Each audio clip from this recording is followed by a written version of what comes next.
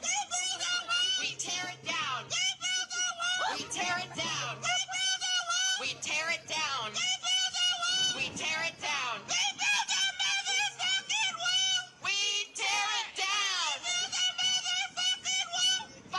Motherfucking down.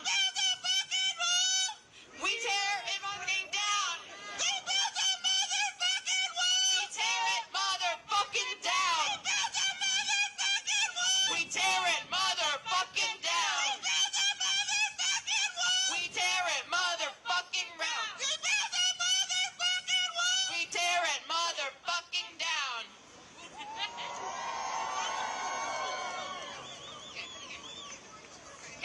Hey, hey! Ho, ho! Donald Trump has got to go! Hey, hey! Ho, ho! Donald Trump has got to go! Hey, hey! Ho, ho! Donald Trump has got to go! Hey, hey! Ho, ho! Donald Trump has got to go! Hey, hey! Ho, ho! Donald Trump has got to go! Hey, hey! Ho, ho! Donald Trump has got to go! Hey, hey! Ho, ho! Donald Trump has got to go! Hey, hey! Ho, ho! Donald Trump has got to go! Hey, hey! Ho, ho! Donald Trump has got to go! Hey, hey! Ho, ho! Donald Trump has got to go! Hey, hey! Ho, ho! Donald Trump has got to go! Hey, hey! Ho, ho! Donald Trump has got to go! Hey, hey! Ho, ho! Donald Trump has got to go! Hey, hey! Ho, ho! Donald Trump has got to go! Hey, hey! Ho, ho!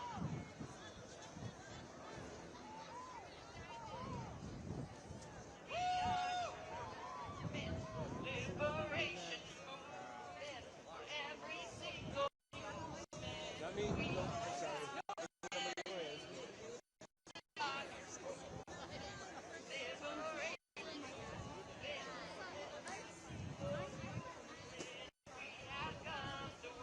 Send your last messages.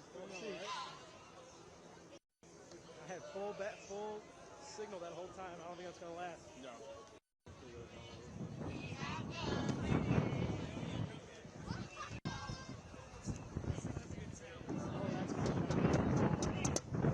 Wow. Stay here for a second.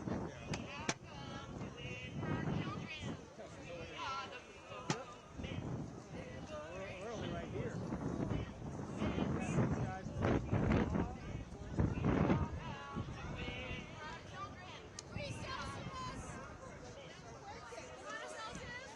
I can't carry it right now.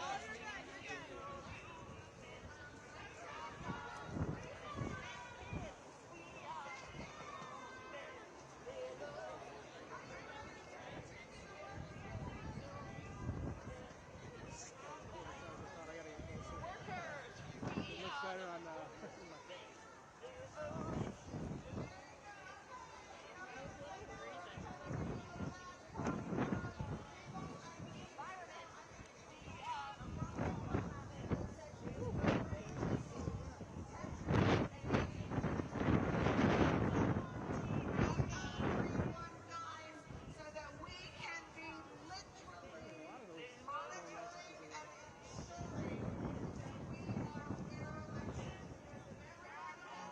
Word vote to 30319 so that we can be literally monitoring and ensuring that we have fair elections. Because if everybody gets to vote, we can turn this shit bath around.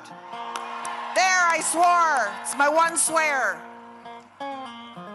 And now, oh my God, one of my favorite performers with the greatest story of anybody. So a few years back, when Pete Seeger was told that Larry Long was often referred to as the Pete Seeger of Minnesota, Pete Seeger kind of laughed and said, you know, I'd be proud to be known as the Larry Long of New York. So please welcome, with special guests, Jacqueline Oltan, Joe Savage, and Thomasita Petrus, the Minnesota treasure, also known as Larry Long. Larry, take it. Minnesota! Repeat after me, Minnesota. Minnesota. My home. My home. Minnesota. Minnesota. My home. My home. I've never been more proud than now to be a Minnesotan. Yeah. In our Longfellow community on the south side of Minneapolis, our neighbors throughout the surge have been bringing food to families that are sheltered, driving children to school, getting them home safely, and protecting them with whistles and observances. Minnesota. Yeah. Our forefathers and foremothers fought to defeat fascism, and now it's up to us.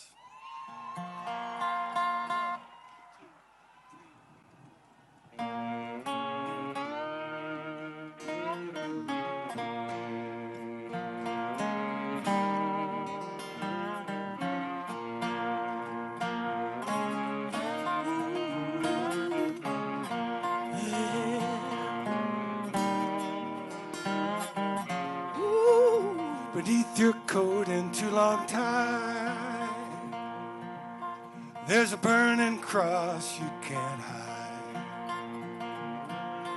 Instead of bridges, you build walls, all for you and none for all.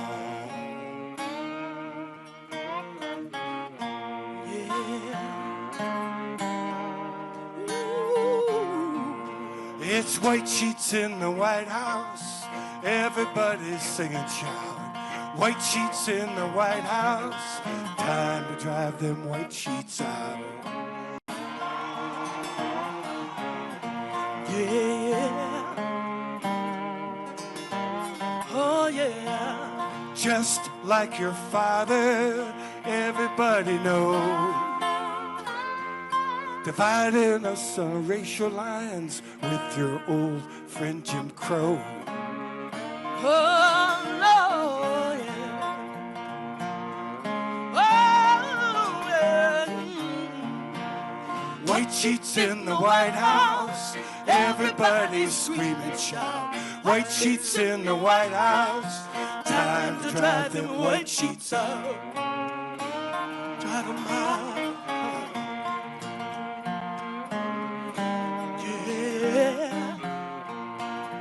If you lie long enough and big enough, it's true. As you know, you have shown, some will follow you.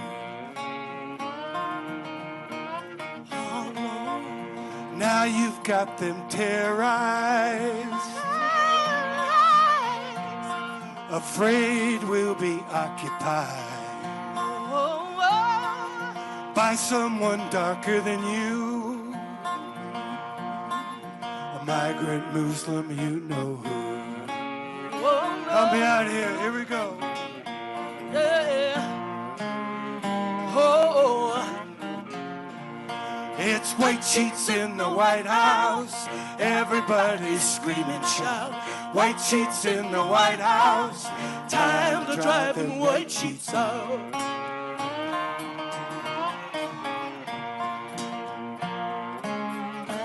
Oh, drive them out. Tell me, where were your soldiers down in Charlottesville when those neo-Nazis marched and that brave woman got killed? Oh no, no, no, no. It's white sheets in the White House, everybody's screaming shout. White sheets in the White House, time to drive them white sheets out.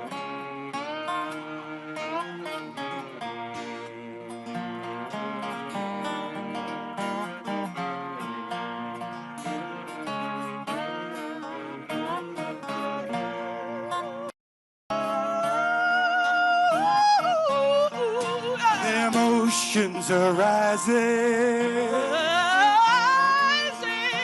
Fires raging on the hill. Fires raging. The rich keep getting tax cuts while we foot the bill. Oh, no more. No more. No more. No. Let's build a wall around you. Make you pay for it too. We will be great again on the day when your term is through.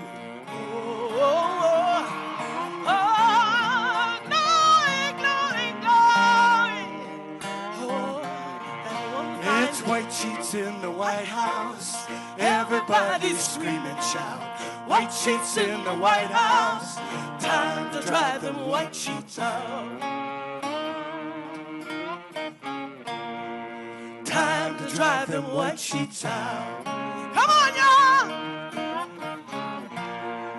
Time to drive them white sheets out. Time to drive them white sheets out. Minnesota! Minnesota!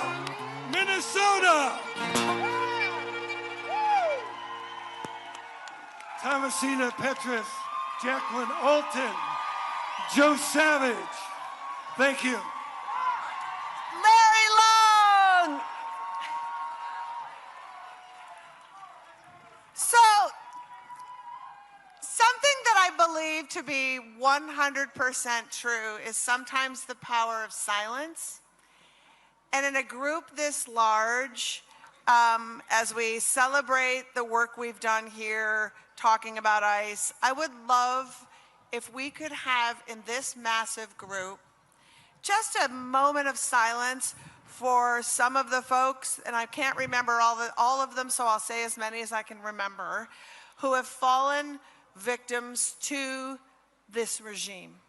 The people who have been horrifically targeted by ICE, the people who have been horrifically targeted by law enforcement, the people who have been horrifically targeted by Netanyahu and Trump and their goons, the people of Palestine, the people of Iran.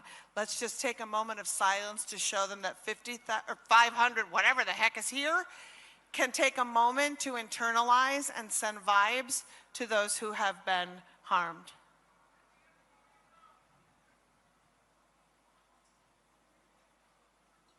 And that is why Minnesota is great. Thank you for taking that time, and thank you for recognizing those that we're fighting for.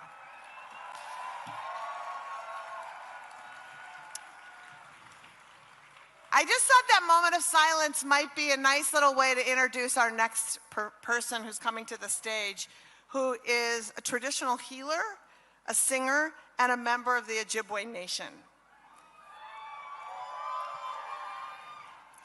And her performance today is a healing song that she wrote 10 years ago in the Ojibwe language, and it holds really special meaning because it's the first time that it's being performed for the public outside of an indigenous community. So you are in for something special. It is really an honor to welcome Doreen Day Wobanukwe. Wobanukwe, my bad.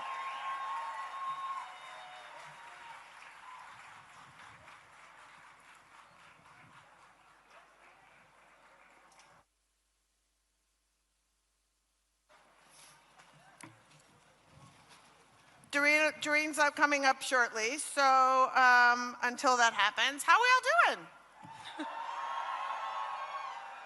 Do we have after plans, march, drinks? Where should we go? What? Let's make a plan, you guys. I don't know. What are we doing?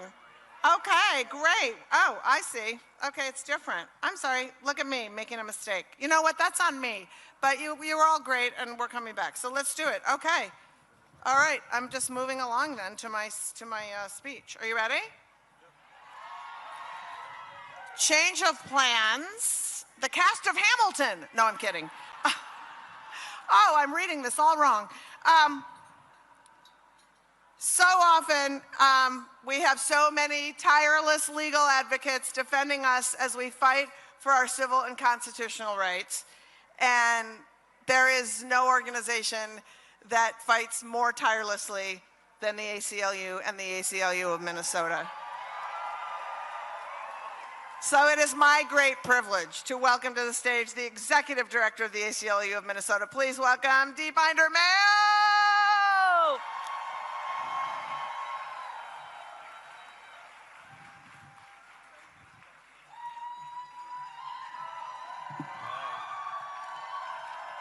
All right. Thank you, thank you.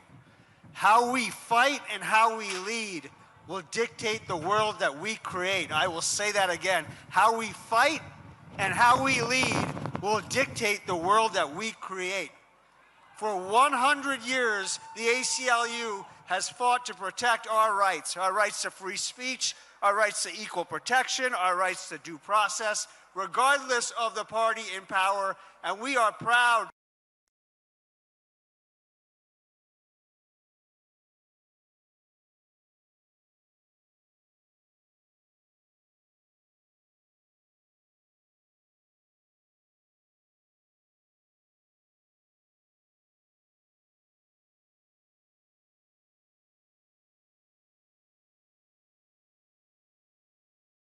of our neighbors and our leaders, the racial profiling and the unprecedented abuse of executive authority while the world watched.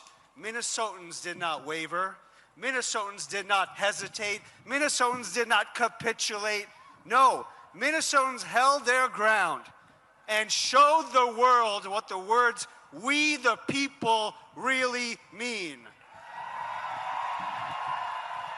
Minnesota, because of the way you led, you have carved new ground that will forever be part of this nation's legacy. Minnesota, because of the way you led, you showed the world that control and uniformity is not power. Unity is power. Unity is power. And the unity of diverse voices is one of the most powerful forces in American history. And that is why it is more important than ever that we continue to push. We continue to keep the pressure up. We continue to fight. The ACLU will not stop because we know you won't stop either. Because we the people will not be silenced. We the people will not be intimidated. We the people will not trade away our rights. We're going to keep going forward, and we are going to fight for all of our rights, for all of us. All of us. All of us. Thank you.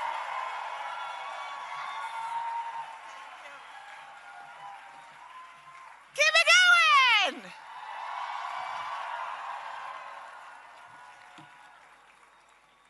Okay, back on track. Feeling good. Our next guest is an Ojibwe poet enrolled at Turtle Mountain and the inaugural Poet Laureate of Minneapolis. As curator, editor, and teacher, she edited New Poets of Native Nations and co-edited the 2025 publication Boundless: Abundance in Native American Art and Literature. Please welcome Hyde Erdrich.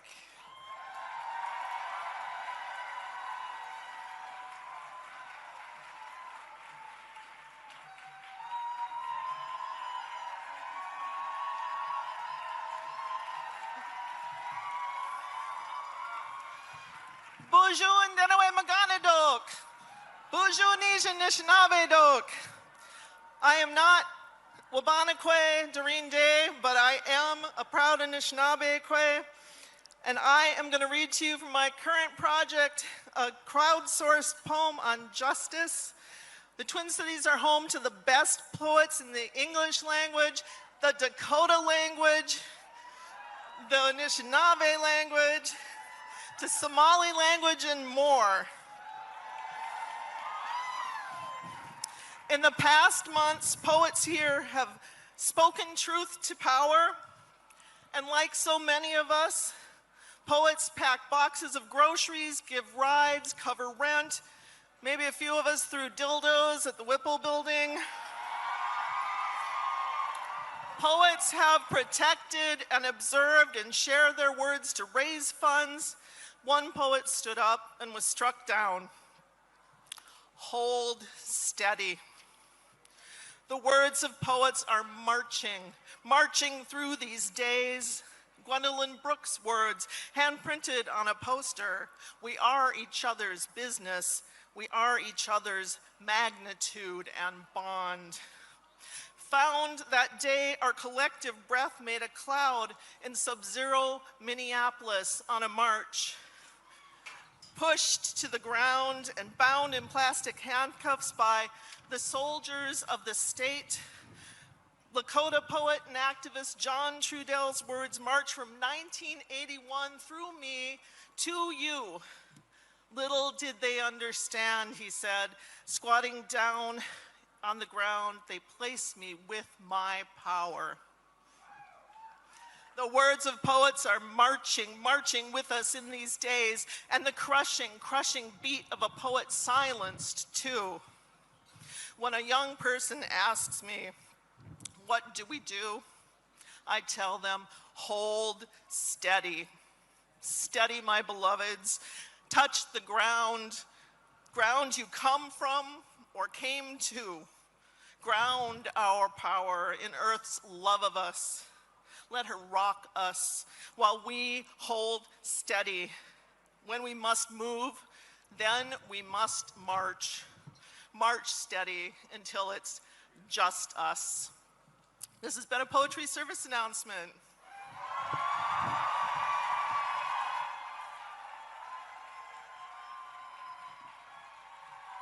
Keep it going for Hyde Erdrich!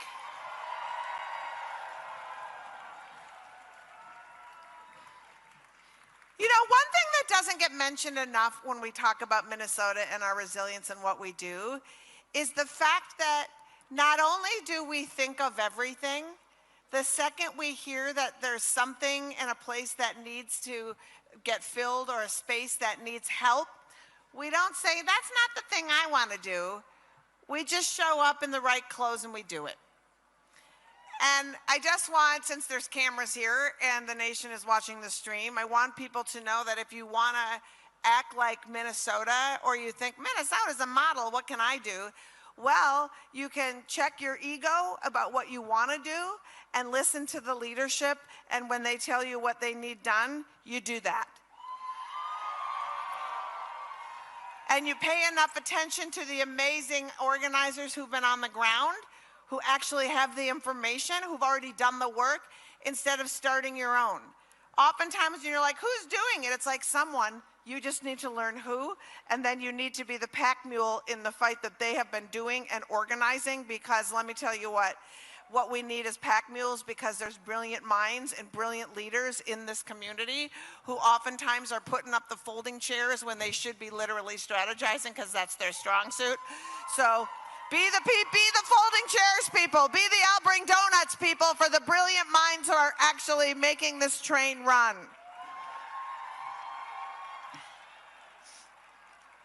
And on that note, I'm going to bring up some really brilliant minds who helped organize this entire day across the country and the world. They are tireless humans. Some I have met just recently and I so admire. Some I've met today. Some whose work I've admired from afar. But you're so lucky to have them here today to speak to you about what you've done, and more importantly, where we need to go and what we need to do. So remember what I said just 2 seconds ago about when they tell you, do that. Do that thing. So please welcome to the stage the organizers of this incredible movement. Oh my gosh, wind. Sorry. Co-executive directors of Indivisible, Leah Greenberg and Ezra Levin. The 5051 National Coordinator, Sarah Parker, Executive Director of Move On, Katie Bethel, and President of Public Citizen, Rob Weissman. Bring them up, everybody!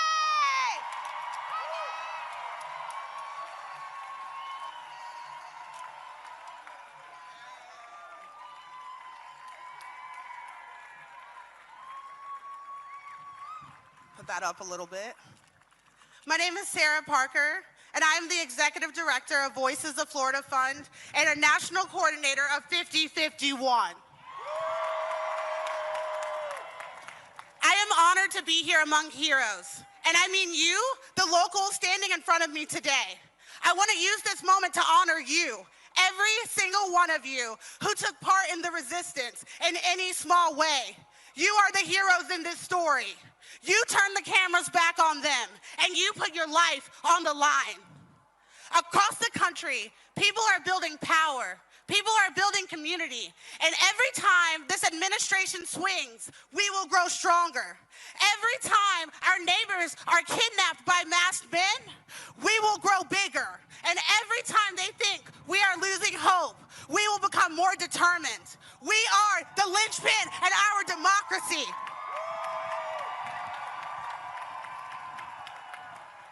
No Kings is calling for people just like you across the country to continue to build local power and those networks, to protect your neighbors and stand up and fight back. If there's anything I've learned living in Florida, you can't cede a damn inch to this authoritarian administration and to a man who has an ego of a king and the temperament of a child. We will not give in. We will not give up. They tried to control the narrative, and we are taking it back. The truth is immutable. We were never the villains in this story. They have always been.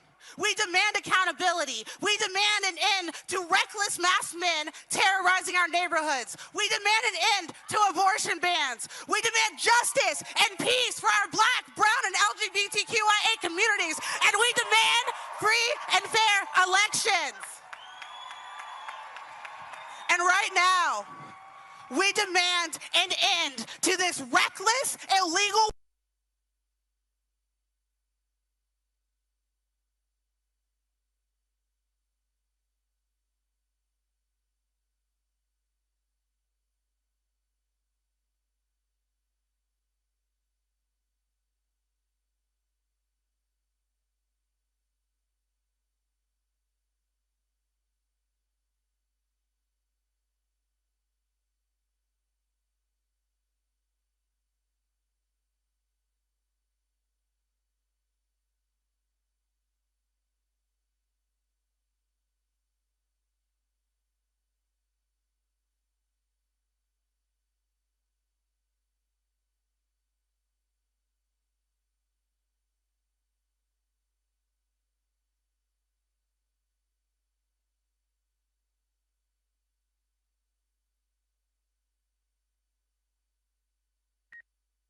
to be here because Minneapolis and the state of Minnesota, you show up. When times get up,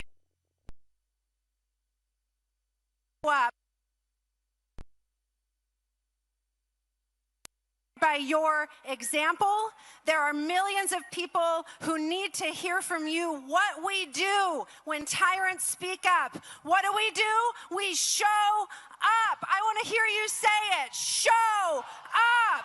Minnesota knows what we need to do, and we need to tell the nation right now, because there are people who feel helpless. There are people who feel scared. There are people who feel like showing up doesn't make a difference. But you know all of this matters. You know, what do we do when they try to trample our rights? What do? We show up. When they try to steal the election, what are we going to do? When they declare illegal wars, what do we do? Now, I want to tell you about some people who are showing up right now today for this No Kings community. There are thousands of volunteers who have given tens of thousands of hours to be safety officers, marshals, who are making sure that our events today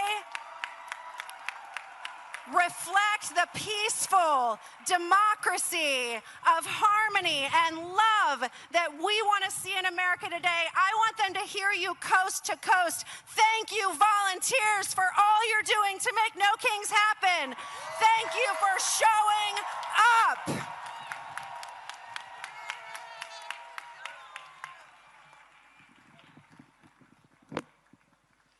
Brothers and sisters and friends, my name is Rob Weissman. I'm with Public Citizen. You beautiful and heroic people showed our country and reminded the world that the opposite of authoritarianism is not just justice and democracy and freedom. It's also solidarity and community and love and neighbors. And persistence. And now, as we rally here, 100,000 or more strong and across the nation in the largest day of protest in American history, we have to persist. We have to persist to end this illegal, unconstitutional, and devastating war on Iran, and make sure that Congress does not give a penny more to pay for or extend this war. We have to persist to make sure we have free and fair elections, that everyone can vote, and that all the votes are counted. And we have to persist to win our yes agenda. Yes to health care for all. Yes to tax the rich. Yes to the clean energy revolution. Yes to overturn Citizens United. Yes for a living wage. Yes to make sure every person has the right to organize into a union. Yes to make sure there is equality for every human being living in the United States, whatever their status, whatever language they speak, whatever their gender. Now say this with me, my friends. Say this with me. No kings, no ice, no war. Democracy is what we're fighting for. No kings, no ice, no war. Justice is what we're fighting for. No kings, no ice, no war. Health care and human rights and dignity and freedom and love and peace is what we're fighting for. No kings, no ice, no war. No kings, no ice, no war. No kings, no ice, no war. Thank you. You're beautiful.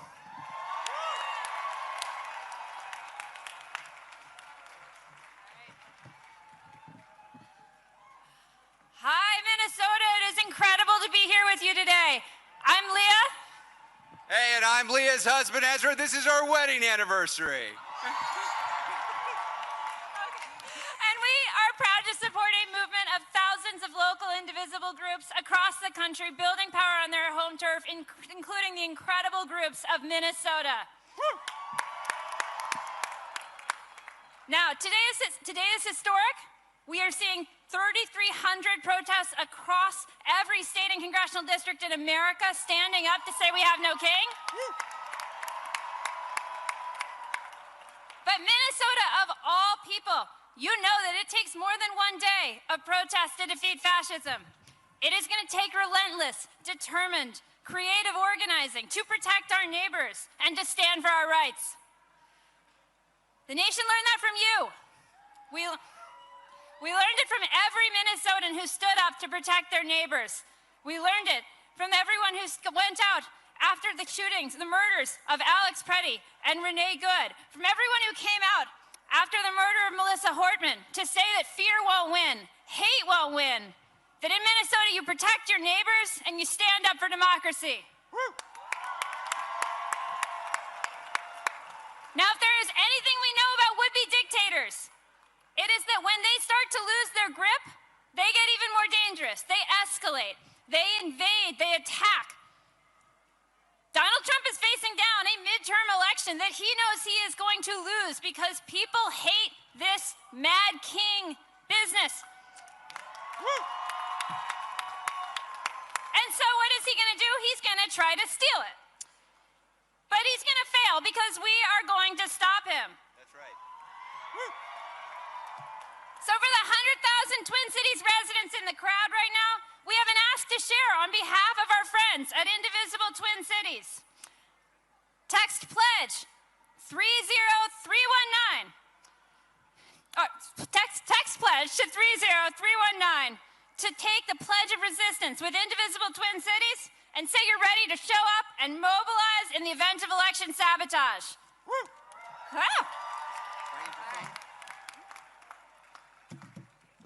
Sorry, folks, I'm back. This is the largest protest in Minnesota history. Good job, everybody. Now, if you know anything about Indivisible, we have a real bias towards action. So we're going to give you some actions. Leah just gave you one action for everybody in the Twin Cities. There are millions of people watching now. And for the millions of people around the country, around the globe, we've got to work in concert with the Minnesotans. When Trump tries to sabotage the midterms, we need to match the depth of the organizing that we've seen here in Minnesota with the breadth of the organizing we're seeing all over the world for No Kings 3. So what does that mean? Let's get specific. I want everybody here to put this on your calendar. The next major national action of this movement is not just going to be another protest. It is a tactical escalation. An escalation. It is an economic show of force inspired by Minnesota's own Day of Truth and Action. We all saw this. Thousands of teachers and nurses, community leaders, faith leaders showing up in sub-zero temperatures, showing this state that they were not going to put up with business as usual while a secret police goon squad was murdering Americans in the streets. We need to do that nationally, y'all. We need to do that all over the country. So on May 1st, on May Day, across the country, we are saying no business as usual. No work, no school, no shopping. We're going to show up and say we're putting workers over billionaires and kings. Minnesota, we cannot thank you enough for the courage you've displayed, for the instruction you have given. We are going to build on that courage, on that sacrifice, on that dedication, on that organizing. We are going to demonstrate that regular people are the single greatest threat to fascism in this country. It's up to all of us to walk that path. So say it with me as we heard from Rob. No kings, no ice, no war. No kings, no ice, no war. No kings, no ice, no war. No kings, no ice, no war. How many kings? How many kings? Damn right. See you May 1st.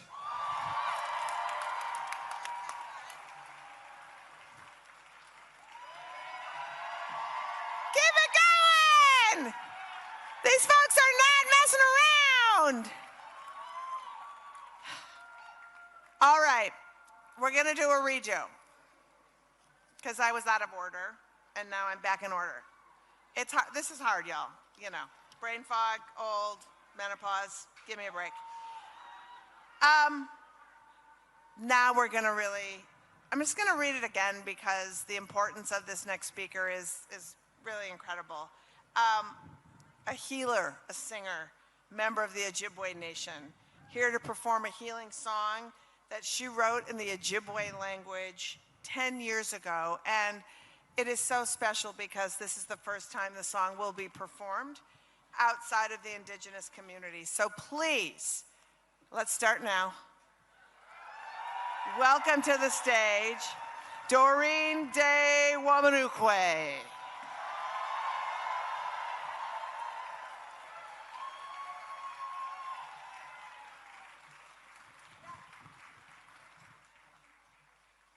Doreen De Wamanukwe, let's hear it!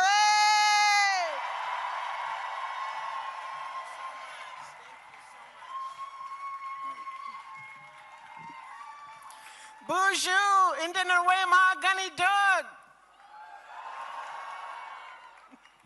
Wabanokwe Indishinakas, Wabajeshi and Tu Dame, Aberdeen Aikwa Kape Medeo. Anishinaabe Wa King. Our ancestors are always with us. This is a healing song for all of those that have suffered during this time. Go comecen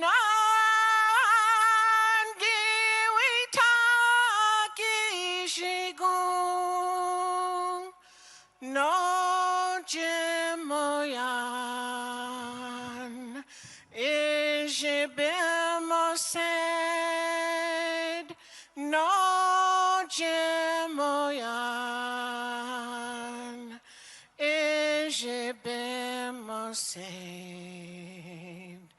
ijibemosed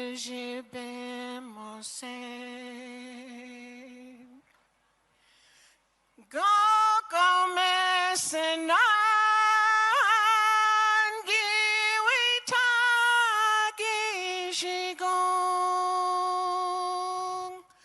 noche moyan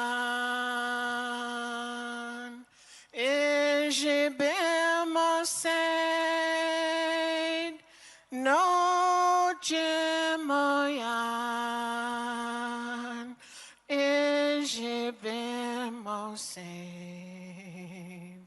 ijibemosed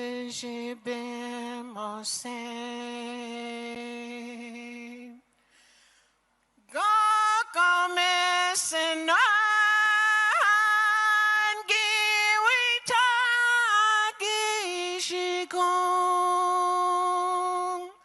noche moyan ijibemosed noche moyan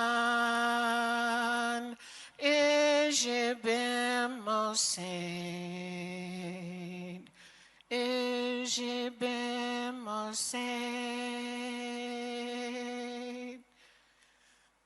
go comecen noche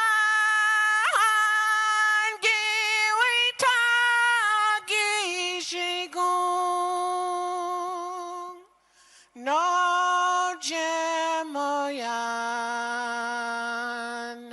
ijibemosed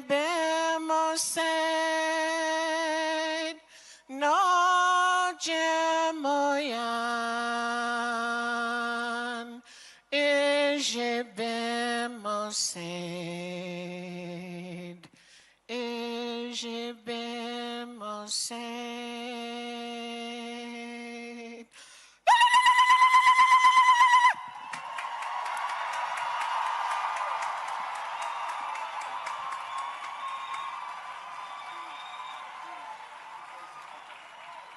Dorinde Wabanukwe!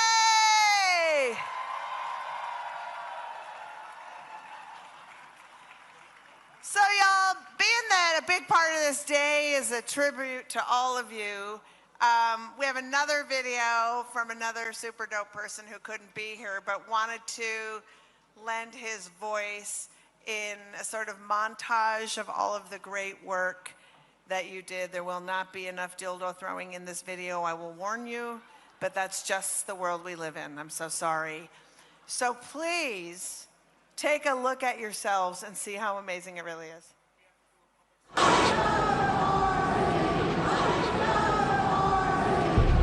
I'm here to tell you a story about Minnesotans. A story about Renee Nicole Good, a mom who wrote poems and had sparkles coming out of her pores. She had whistles. They had guns. A story about Alex Pretty, an ICU nurse who cared for American veterans. Someone who wanted to make a difference in the world and spent his last moments protecting a woman targeted by ICE.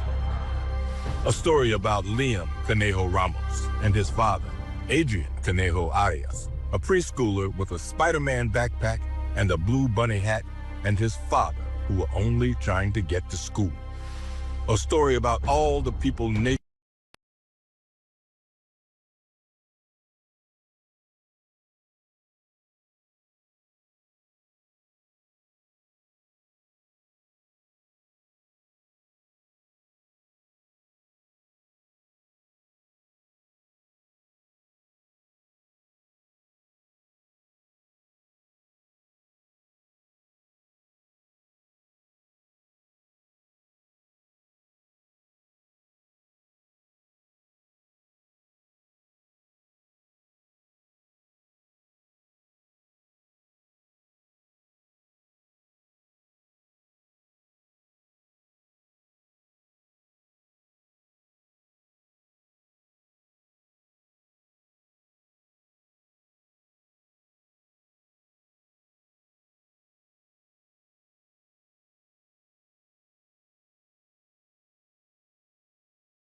separated from your family or your group, the place to meet is the Lost and Found area located on Reverend Martin Luther King Boulevard.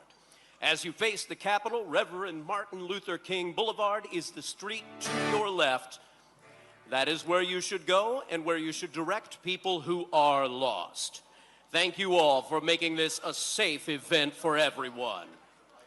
And now, are you ready to continue with No Kings 3? We are proud to welcome to the stage organizer, activist, and movement strategist, Ashley Woodard Henderson.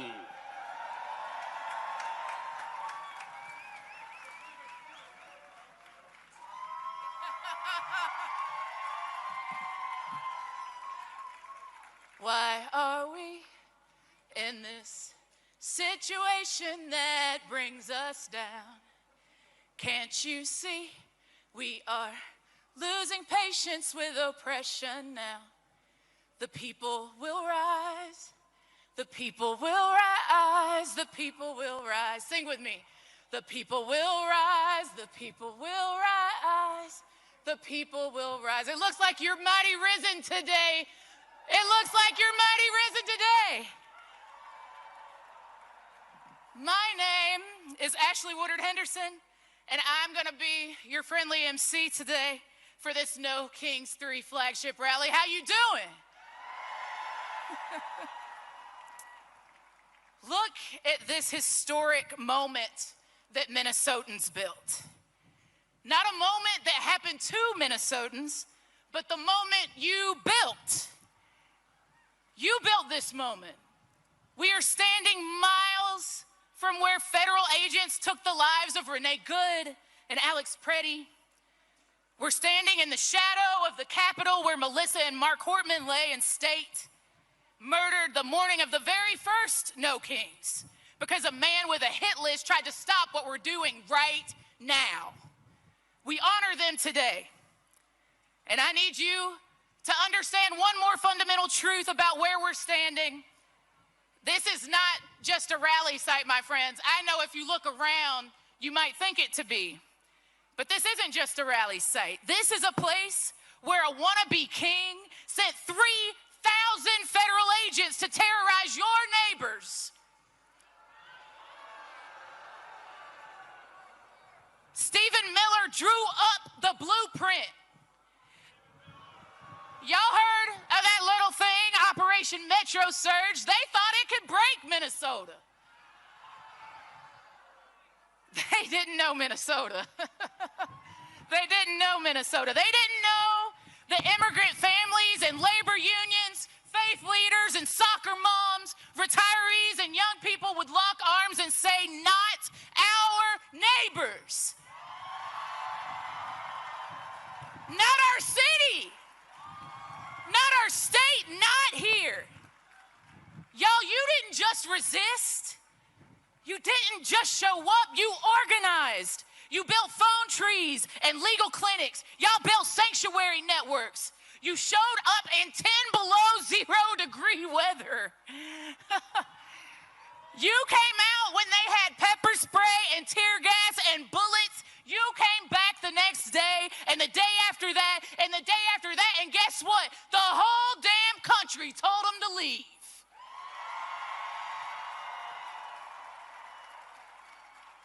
And guess what, y'all? Kristi Noem and Greg Bovino, peace, they gone, right? The Twin Cities, the land of 10,000 lakes, guess what? Y'all still here. Look around. We out here. That's not just a one-day protest, my friends. That's building power. You all are showing us why we ought to be here. Because Minnesotans proved to our entire country something that we all need to take seriously and learn. We do not wait for permission to protect each other. We do not beg a wannabe king to do the right thing. We organize.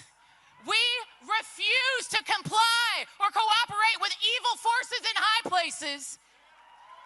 when they demand our complicity and quiet disobedience, we do the right thing. We build people power together. And it wasn't just here. It was Los Angeles and Memphis and Washington, D.C., Chicago, Portland, Charlotte, Denver, Atlanta, Newark, Philadelphia, Seattle, Nashville. It was communities across our country. This administration will not win. They will not win.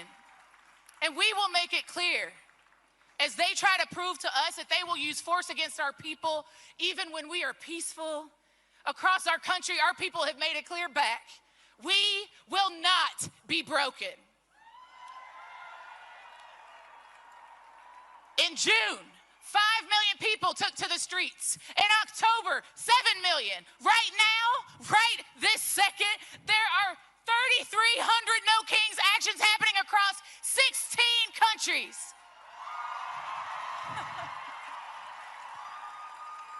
Y'all, there are No Kings protests on every continent except for Antarctica.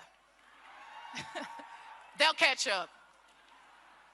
Let me say this again. Nearly every continent on Earth is with us. They're out there right now because of what you showed them, Minnesota. So today, we celebrate that. Today, we lift up the people who made this moment happen. Today, we sing and we march and we stand together on this beautiful day at this Capitol and we let them hear us. Do you want to be heard today?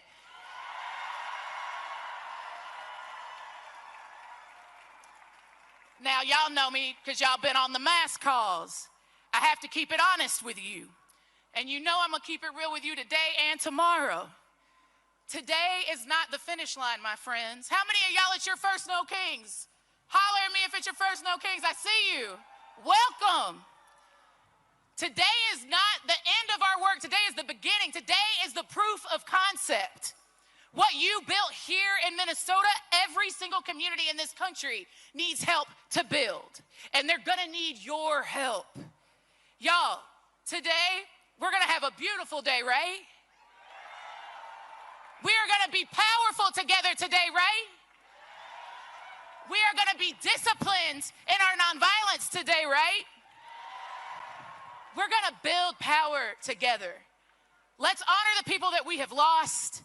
Let's celebrate the people who are still fighting, like each and every one of you.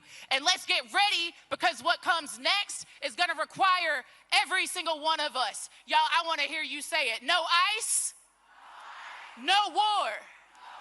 No billionaires. No kings. I think you can, if I don't believe you, they're not. No war. No ICE. No billionaires. No kings. Are you ready? Are you ready? Let's go.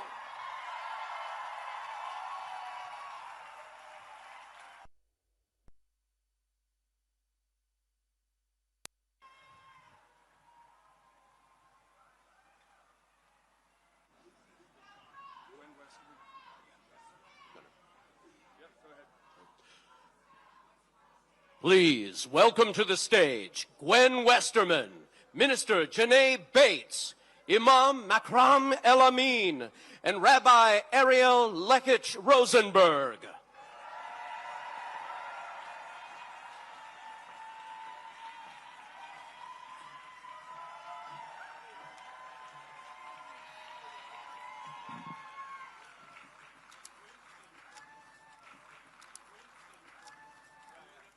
Hamitakiapi.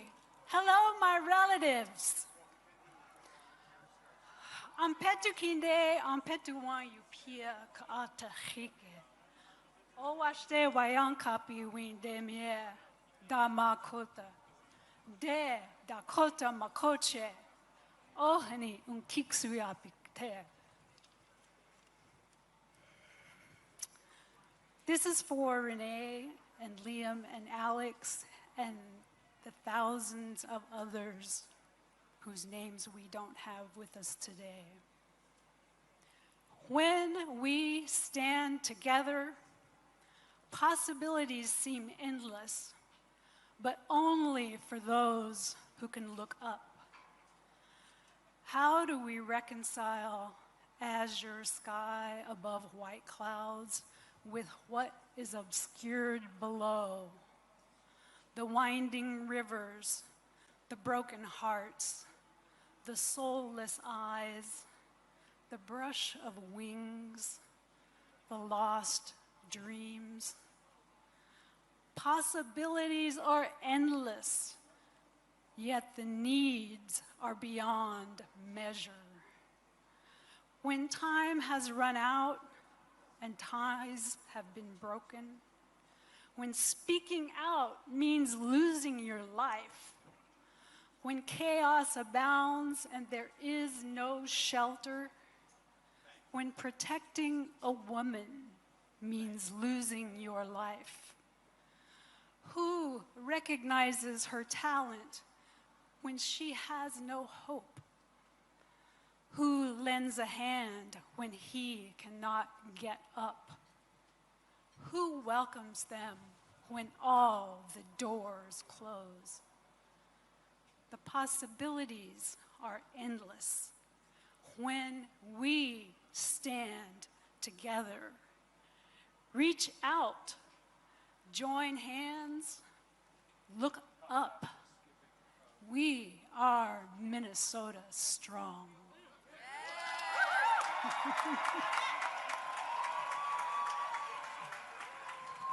Thank you, Gwen. Hello, Minnesota. I am Minister Janae Bates Amari. I am the co-executive director of Isaiah and Faith in Minnesota in this awesome state. And can I keep it real with you all for a minute? Can I keep it real with you all for a minute? I'm going to talk very, very clearly, fully, and unapologetically as a country who are using something called white Christian nationalism. And right now we are in the Lenten season. We are in the Lenten season. We are getting ready to celebrate tomorrow, Palm Sunday. And on Palm Sunday, there were two processions that happened. There was one that we hear about with Jesus on a donkey, but there was another with Pontius Pilate and Caesar, who declared himself as king, who tried to hold down the people of that time, who tried to tell us that we do not deserve better, who tried to oppress people with cruelty, who tried to tax people and take their wages and use them for things that were not about feeding the hungry, that were not about healing the sick, that were not about caring for the poor, that were not about loving thy neighbor. And that is what we who call ourselves Christians are supposed to do.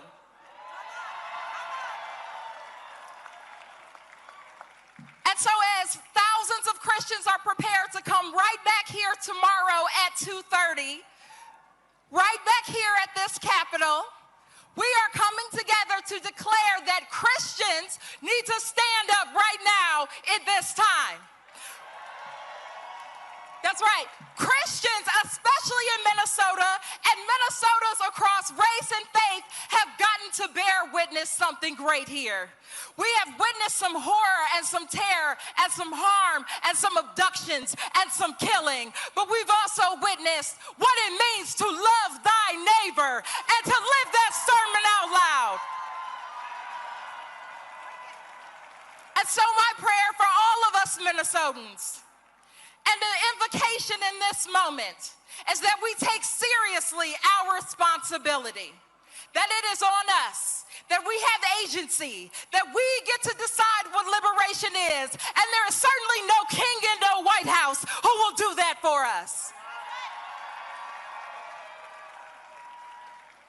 So I hope that I get to see many of you right back here tomorrow at 2:30 at this Capitol. But I also hope and pray that we continue to move our feet, because we may have won a battle, but we're going to win the greatest of all time, because Minnesotans are going to be that North Star. Minnesotans are going to be the one that become the light. We are going to be the ones that show this country how a neighbor loves their neighbor.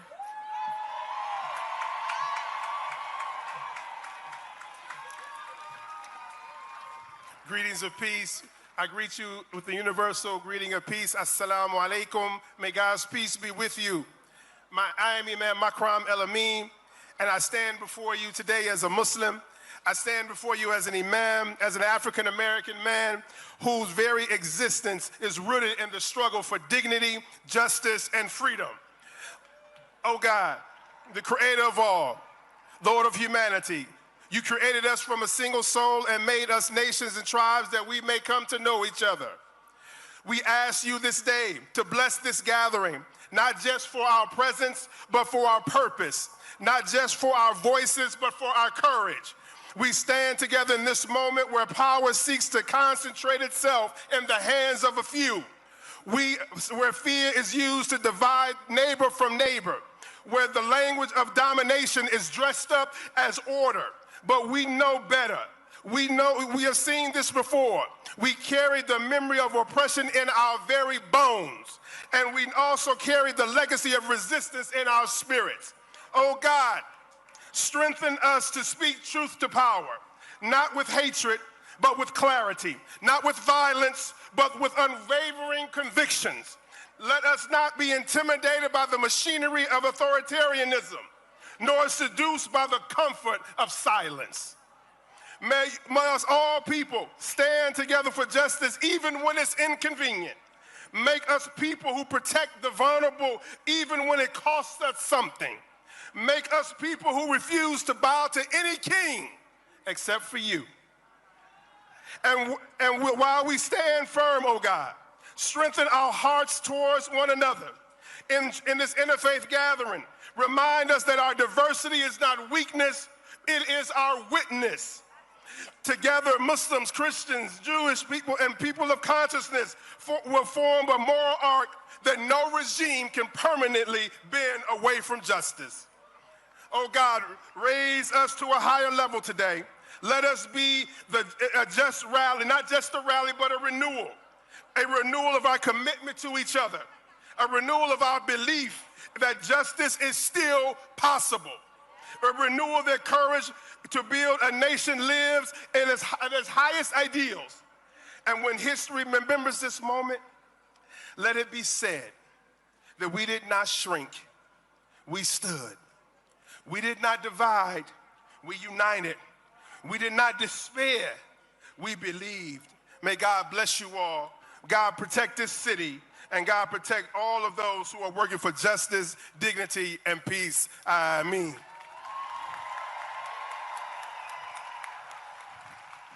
Good afternoon, Minnesota. You're beautiful. My name is Rabbi Ariel Lekach Rosenberg. I'm the rabbi of Shir Tikva in South Minneapolis. I am so honored to be here today. Will you sing with me? Will you sing with me? No one is getting left behind this time. No one is getting left behind. No one is getting left behind this time. We get there together, never get there at all. We get there together, never get there at all. We get there together, never get there at all. So dear ones, welcome to this epic family reunion. And what a family we are. The people of Minnesota, with our whistles, with our cell phones, doing everything we can to stop the federal government's invasion of our home. Everything we can to stop authoritarianism. Now, Jewish people will tell this story this week around our Passover tables of our ancestors leaving the narrowness of oppression as an Erev Rav, as a multiracial, cross-class, intergenerational multitude, an enduring coalition. Our ancestors crossed the sea with their neighbors. They would not leave each other behind. And in Minnesota, we have created an ecosystem of resistance in the face of fascists and white Christian nationalists. Bound together, we work to keep each other safe. And these oligarchs, they're scared of our network of neighbors. this web of care, and they should be. And we're here together today to say no. No to the abductions, no to the brutality of this federal invasion, no to fascism, no to any leader that attempts to lead without the will of the people. But we are also saying a loud and beautiful yes to the world that we want, yes to repairing our communities, yes to our shared dignity, yes to our defiant joy.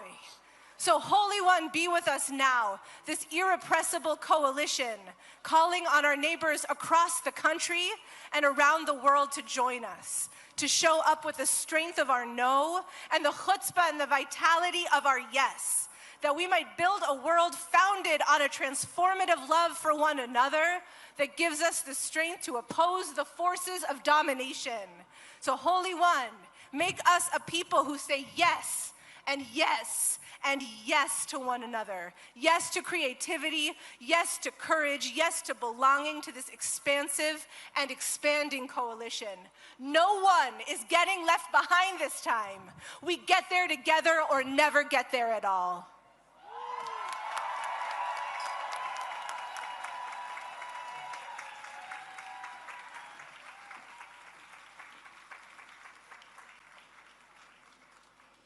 No Kings is proud to welcome to the stage the 41st Governor of the great state of Minnesota, Tim Walz, and First Lady Gwen Walz.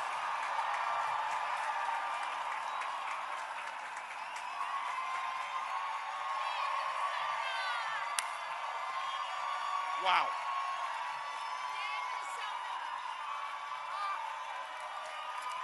Hello, Minnesota. Welcome to the freest state in the nation. A state where you love who you choose to love. A state where you make your health care decisions. A state where you worship or not according to your own beliefs. And maybe most importantly, a state where everyone belongs. Thank you to all the organizers. Thank you to our sisters and brothers in labor for the work you do every day and being here making this possible. Look, when the wannabe dictator in the White House sent his untrained, aggressive thugs to do damage to Minnesota, it was you, Minnesota, who stood up for your neighbors, who stood up for decency, who stood up for kindness. And at this moment that we are still in, when democracy itself seems to be at risk, it was Minnesota who said, not on our watch, not on our watch.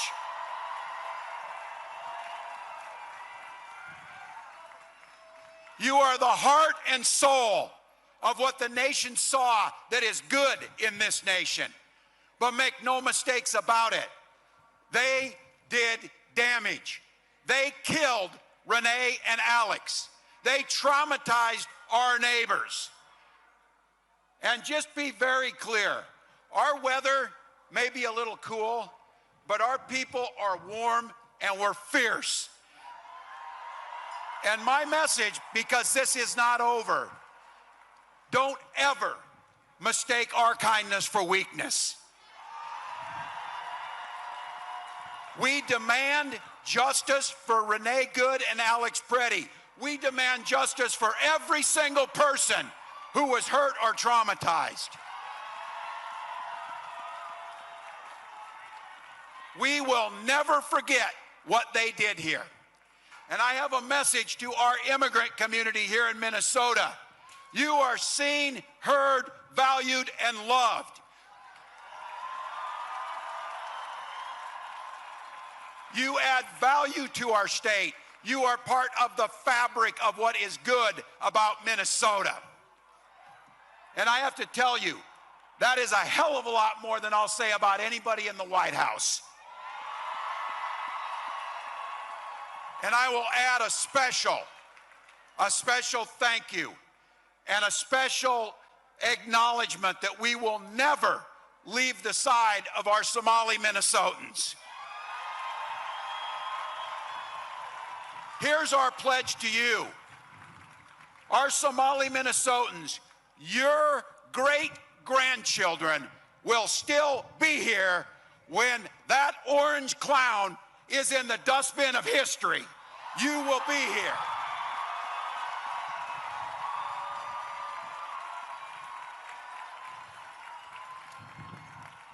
They call us radicals. I see that the president said it's a bunch of radicals. You're damn right we've been radicalized. Radicalized by compassion, radicalized by decency, radicalized by due process, radicalized by democracy, and radicalized to do all we can to oppose authoritarianism.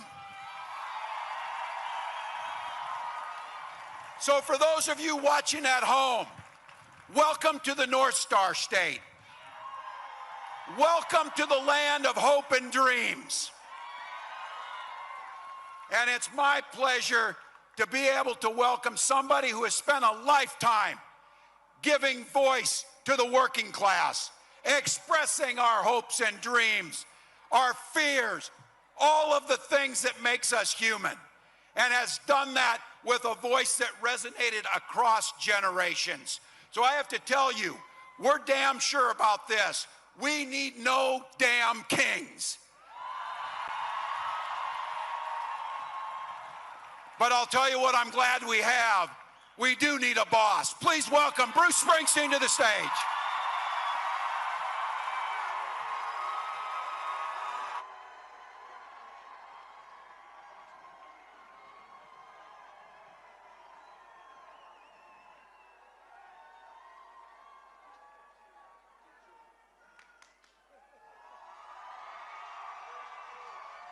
Hello, Minnesota. All right. Hey, it's turning into a beautiful day.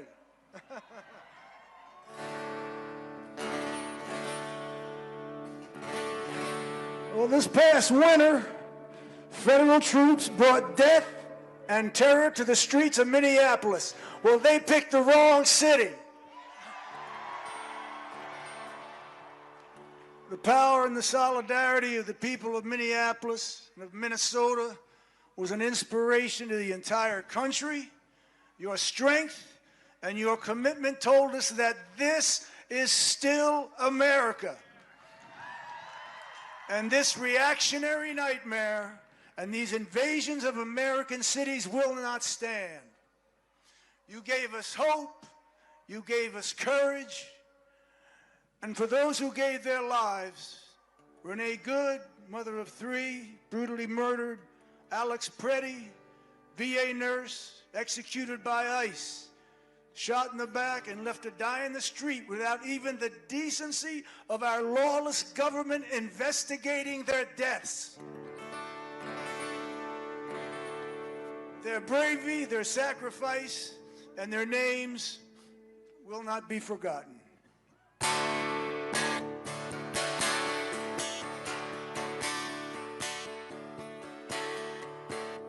Well, through the winter's ice and cold, down Nicollet Avenue, a city of flame fought fire and ice, 'neath an occupier's boots.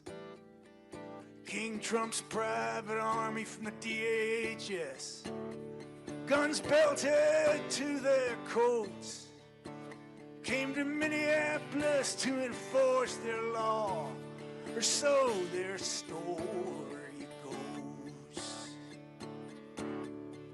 Against smoke and rubber bullets, well, by the dawn's early light, citizens stood for justice, their voices ringing through the night. And there were bloody footprints where mercy should have stood. 2 dead left to die on snow-filled streets, Alex Preddy and Renee Good.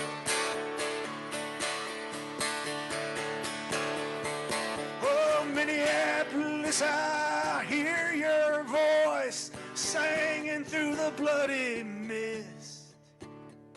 We'll take our stand for this land and the stranger in our midst. Here at home, they killed and roamed in the winter of 26. We'll remember the names of those who died on the streets of Minneapolis.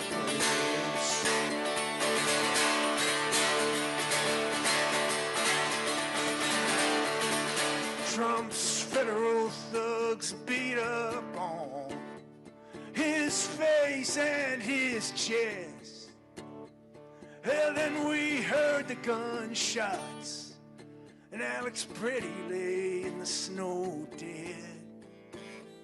Their claim was self-defense, sir. Just don't believe your eyes. It's our blood and bones and these whistles and phones against Miller and Noam's fucking lies. Well, Minneapolis, I hear your voice crying through the bloody mist.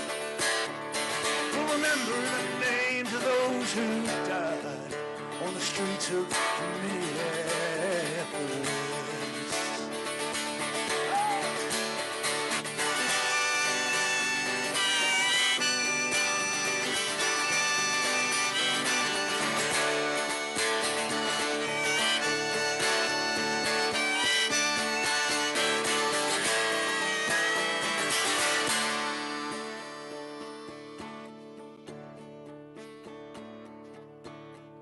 They say they're here to uphold the law, but they trample on our rights. If your skin is black or brown, my friend, you'll be questioned and deported on sight. In our chance of ice out now, let me hear you. In our chance of ice out now, let me hear you. In our chance of ice out now, our city's heart and soul persist through broken glass and bloody tears on the streets of Minneapolis. Well, Minneapolis, I hear your voice crying through the bloody mist. Here in our home, they killed and roamed in the winter of 26.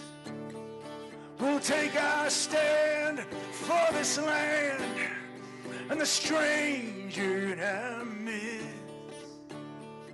We'll remember the names of those who died on the streets of Minneapolis. We'll remember the names of those who died on the streets of Minneapolis.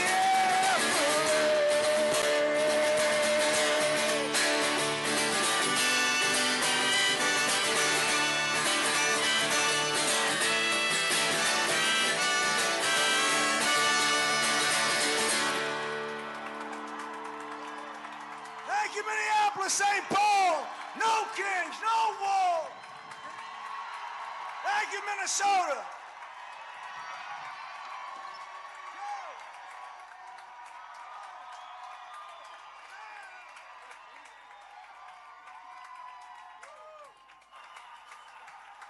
Let's hear it again for the boss, Bruce Springsteen.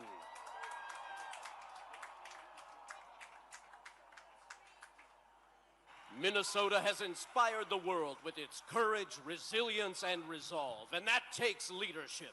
Please welcome 3 Minnesotans who rose to the moment: Carolina Ortiz, Malika Dahir, and your mayor, Kali Herr.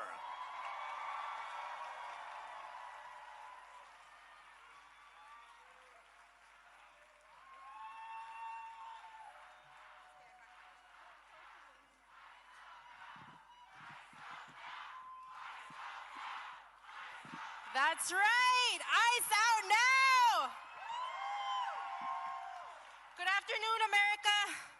I am Carolina Ortiz, Associate Executive Director of COPAL and a leader with the Immigrant Defense Network. I am an immigrant, a former undocumented person, a DACA recipient, and I stand here because as a child, I learned what it means when your life can be decided by a piece of paper when your future feels uncertain. I carried fear, but I also carried something stronger, the belief that one day we would rise, and that day is today. So let me say this very clear. We are not the problem to solve. Immigrants are a blessing to this country. Say it with me. Immigrants are a blessing to this country. For too long, the story about immigrants has been written in fear.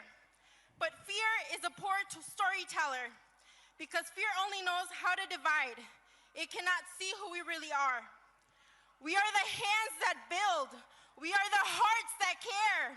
We invest in this country even when it does not always believe in us.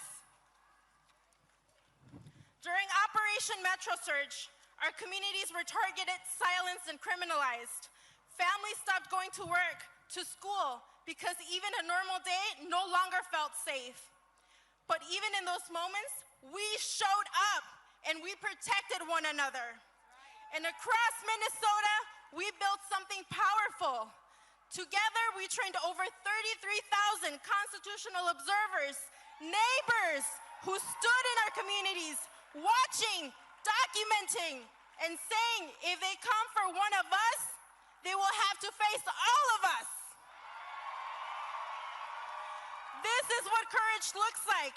This is what people power looks like. This is organized, collective love in action. So look around you. People choosing each other again and again, standing shoulder to shoulder, not divided by fear, but united by purpose. That is right here. This right here is what democracy looks like. So today, from St. Paul, we send a message to this country and to the world. We are essential, we are organized, and we are no longer afraid. Because this moment right here is bigger than politics. This is about dignity. Because no system built on fear will ever be stronger than a community built on love. So today, I ask you, do not leave unchanged. Leave louder, leave braver, leave ready. Because power does not belong to presidents or billionaires, and it does not belong to anyone trying to rule through fear. Power belongs to the people. Power belongs to all of us. Y ahora quiero decir algo en español a mi comunidad que está aquí presente. A cada familia que ha sentido miedo, a cada persona que ha tenido que ser fuerte incluso cuando no podíamos. Aquí nos organizamos, nos cuidamos y nos defendemos. Porque somos una comunidad de dignidad, de fuerza y de amor. Y aunque intenten dividirnos, aunque intenten silenciarnos, no podrán hacerlo. So let this moment travel across the United States, across the world, and let it be clear to every single corner of this country. We are here, we belong, and we are a blessing to this country. Thank you. Gracias.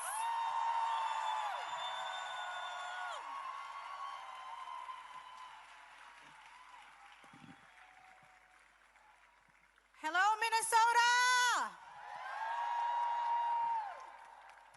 I greet you with the Muslim greeting of peace. Assalamu alaikum. May peace be upon you all. I also greet you with the Somali greeting, Galab Wanagsan. I want to begin by grounding us in truth. This land is home to the indigenous peoples, the original stewards whose presence, care, and sovereignty did not begin with history books and does not end here today. We must also acknowledge our African American sisters and brothers whose ancestors were forcibly brought here through slavery and who build, shape, and sustain this country through generations of struggle, resistance, and brilliance, and who are still waiting for justice and reparations. And then there's the rest of all of us. All of us. Whether we come from Asia, the African diaspora, Latin America, North Africa, or Europe, we are all immigrants in this land. Many of us are here because of movement, whether by choice, by force, or by necessity. Whether our ancestors escaped monarchies, wars, persecutions, we crossed oceans and borders in search for a better life, liberty, and the pursuit of happiness. Naming this matters.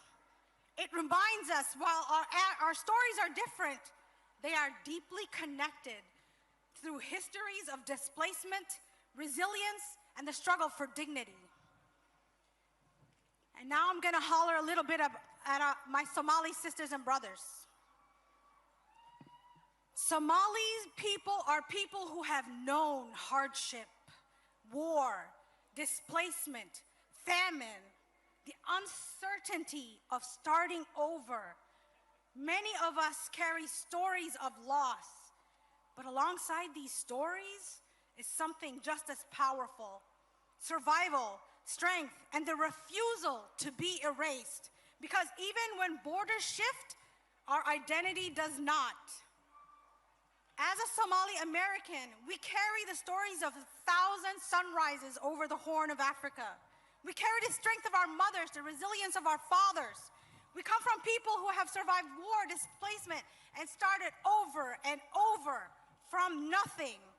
So understand this: if we have survived all of that, we will survive your harsh words.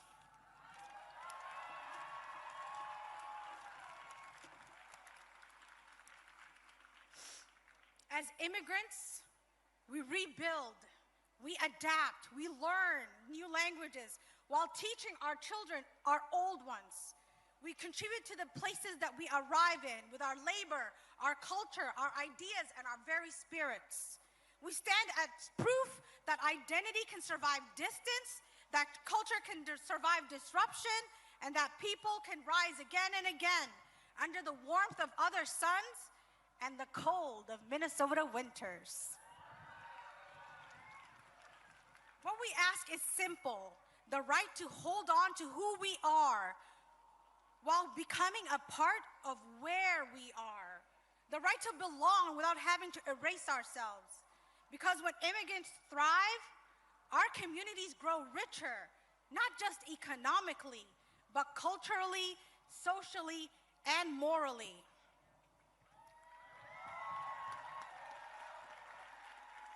Over the last few months, Minnesotans have shown up in record numbers to protect one another. We showed the nations that our differences are our special sauce. Our neighbor's dignity will not be tied to where you were born. We showed the nation that it is tied to our humanity.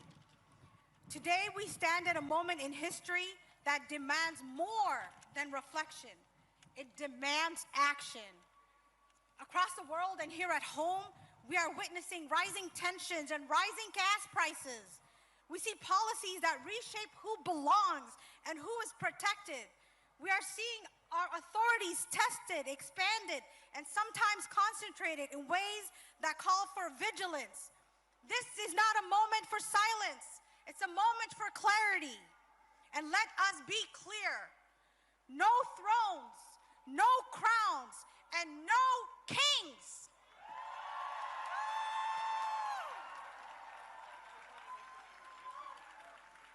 So America, Minnesota, what do we do after this moment? That is what counts. We must act with urgency. We must widen the circle, bring more voices to the table, invite more communities into the conversation. Look around you. Who is missing? Bring them into the circle. We attend community meetings. We contact our elected officials. We advocate for policies that protect immigrants, refugees, and all marginalized communities. For policies that allow us to put food on the table and a roof over our heads.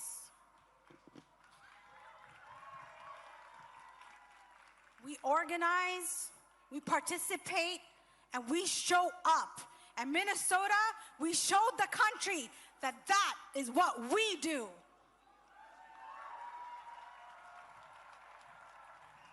So let's continue to show up, not just today, not in this moment of crisis, but consistently, ongoing, relentlessly in our commitment to justice and inclusion.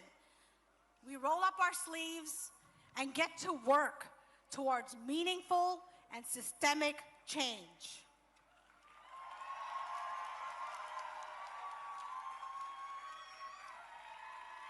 Hi, everyone. Nhớ rằng của cháu mình câu li va hơi của St. Paul Mayor. I want to welcome everyone in St. Paul here, communities across Minnesota, and all across the nation. As the mayor of our beautiful capital city, I welcome you. Today, we stand up to declare that 250 years later, that this is a land without a ruler, and we are a people without a king. Donald Trump tried to make an example of Minnesota. Get in Trump's way, and he will do to you and your community what he did to our beloved Twin Cities. But I tell you, do not be afraid. Trump and Kristi Noem illegally sent thousands of masked, unaccountable agents to occupy our streets for months. And like so many of Donald Trump's other ventures, he failed. We delivered groceries to neighbors, raised funds, protested, and stood vigilant so that our children could go to school without fear of abduction. Because of our solidarity, Minnesota became the model of resistance for the country. My grandfather fought in the secret war for America, a country he had never set foot in, because he believed in democracy and freedom.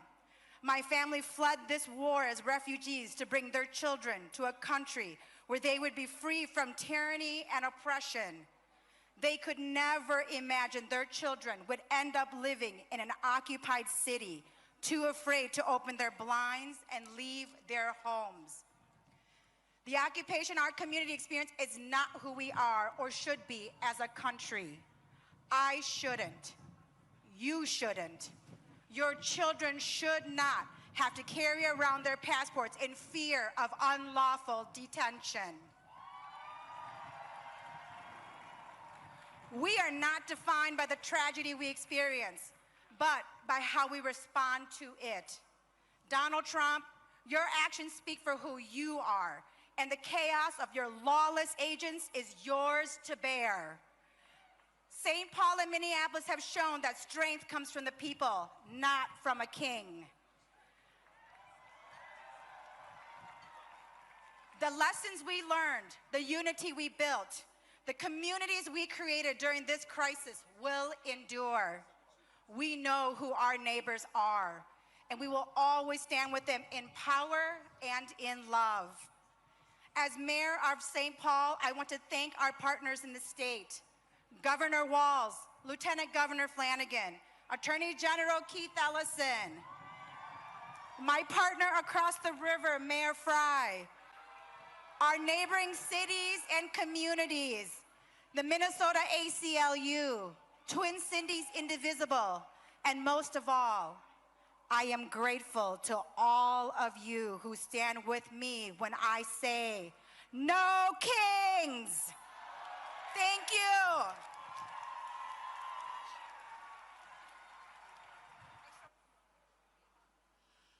People across the Twin Cities have stepped up over many months to protect their neighbors and push back against authoritarianism. Now it's time for the world to hear their stories. Give a warm, no kings welcome to Flannery Clark, Nick Benson, Natalie Errett, and Nakima Levy Armstrong.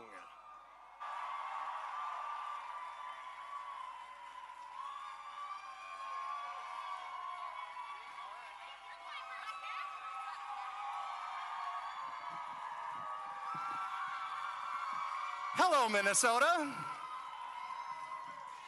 Hello, I'm Nick Benson. I like airplanes, and I'm a plaid-clad working dad. Most importantly, I'm a Minnesotan. 6 months ago, I was chatting with a fellow aviation geek, Seth Miller. He's an outspoken critic of ICE deportation flights. I said, Seth, I really admire your courage. I wish I could do that. He replied, it's not that hard, you just have to do it.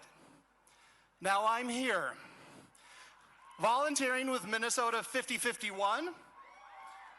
We count every person being loaded on ICE flights at MSP. There were 19 yesterday. We revealed that Delta Airlines is flying Minnesota kids to concentration camps. Seth told me it's not going to be that hard, but truthfully, it's been a struggle, hasn't it? We've been remembering Victor Manuel Diaz, Renee Good, Alex Preddy. We've been thinking about our neighbors who've been stuck at home, unable to go to school, work, or the doctor. We've been thinking about the kids who are not sure if mom or dad will be home tonight for bedtime snuggles. The students who are not sure if their friend with a cute hat will ever get to play with them ever again.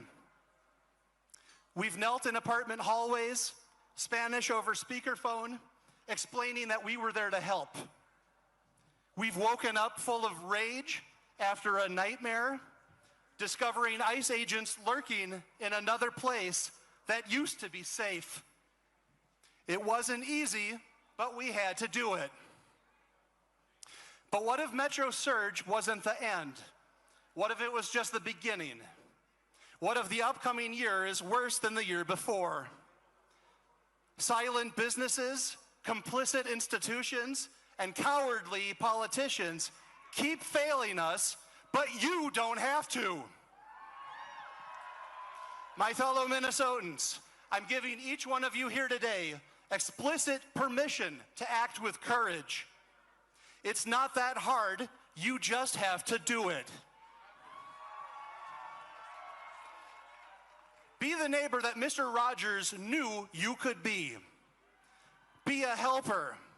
When the government fails to meet our needs, we meet them ourselves.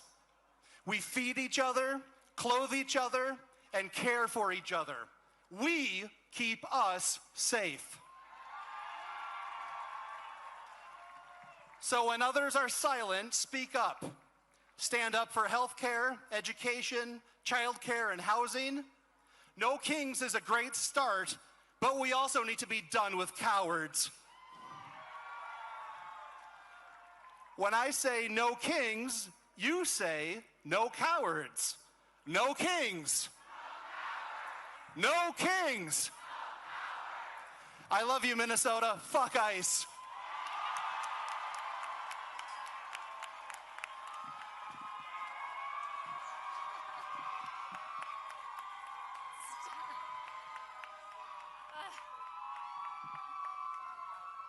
They put my babies right in front. That's not fair. I probably should have prepared more for this. This is so outside of my comfort zone, but that's partly intentional because what Haven Watch did, what Minnesotans did when faced with injustice wasn't comfortable. It wasn't organized or well rehearsed. We didn't know to do until we were already doing it. We just acted. Haven Watch began on January 12th when I took my 11 and 21-year-old sons to the Whipple Federal Building, where people were being released from detention. I took them to see the protests there and to learn how to use their voices and their bodies to stand up. At one point, my 21-year-old son went off on his own and called from his phone shortly after. He told me he had found 2 girls wandering in the cold, freezing, without phones, and he had them in our car, giving them food and water and letting them use his phone to call home. My son Jack did that night what Haven has done every day and night since then.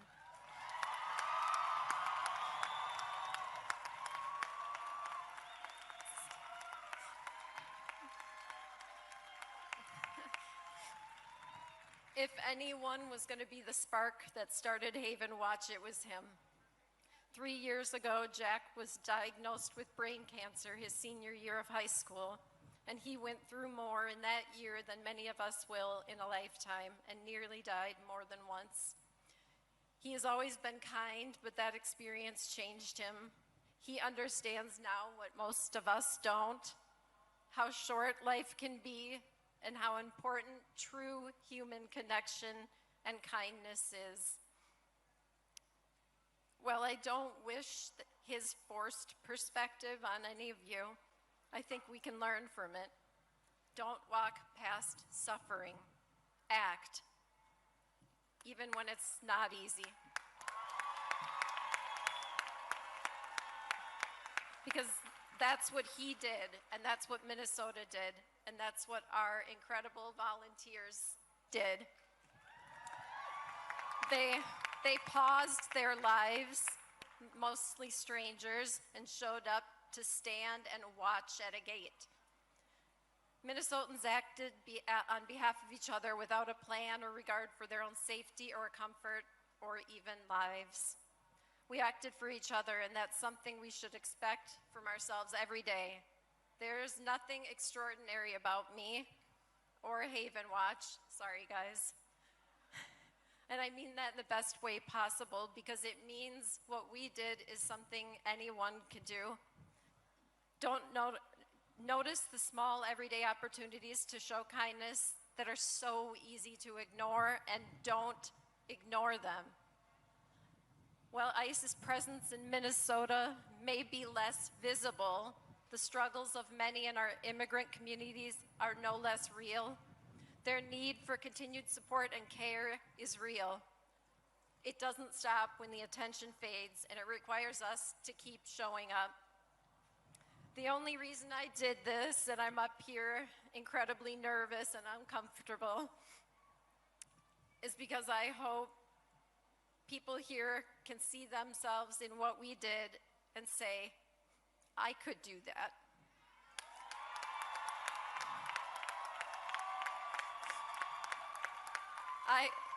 I could bring 2 people who are freezing into my car and let them use my phone. Thank you.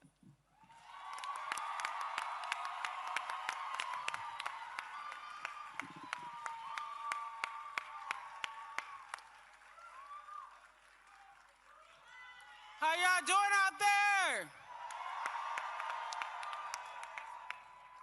I'm Nikema Levy-Armstrong, civil rights attorney, activist, and someone standing firmly against authoritarianism, tyranny, and fascism of the Trump administration.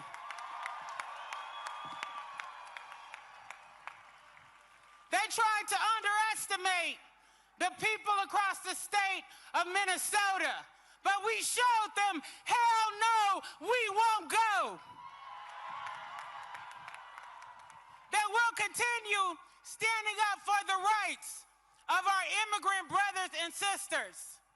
That we're standing up for those who are being ignored, those who are being treated as if their lives are disposable, and who are being treated as if their lives don't matter. But we have to remember that this struggle did not start with Donald Trump taking office again. It started with our indigenous brothers and sisters, standing up for their land, for their people, their dignity, their traditions.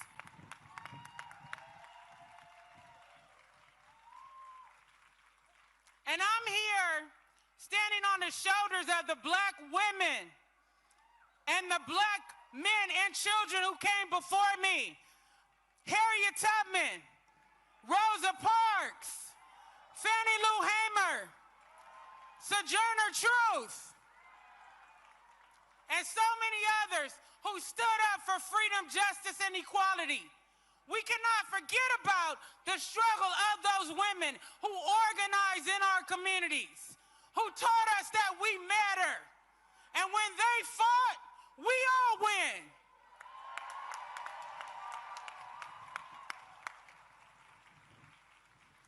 I want to lift up one of my comrades, Monique Colors Doty, co-founder of Black Lives Matter Minnesota. Also, co-founder along with myself and Jaylani Hussein of the National Target Boycott.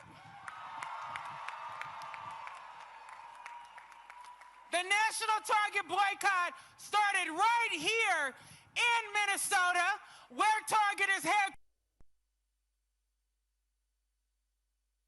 We shot that Target before we saw Target capitulate to Donald Trump and align itself with authoritarianism. We decided that it was time to hold a hometown company accountable for their actions. When they decided to roll back diversity, equity, and inclusion, we the people decided to roll back our dollars and shop elsewhere. I don't care what mega pastors they send from Atlanta or the Two Stooges with them. The Target boycott continues.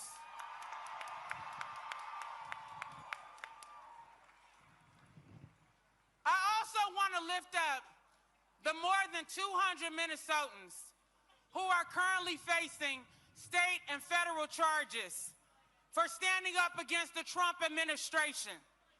We are calling on our state and county elected officials to drop the damn charges.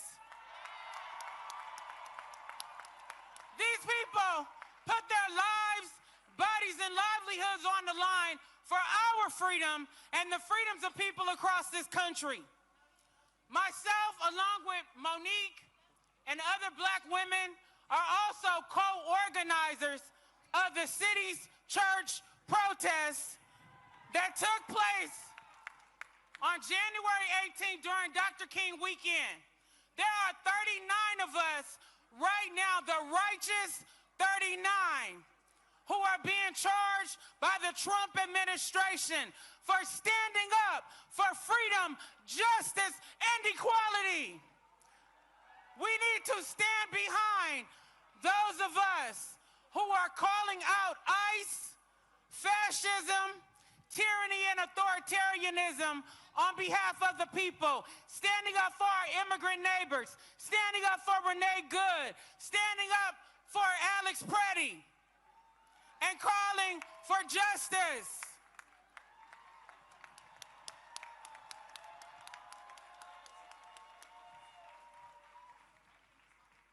I just want to say to the people of Minnesota, you stood up, you fought, you put your bodies on the line, you spoke the truth, and you let them know we're not stepping back. We're not afraid.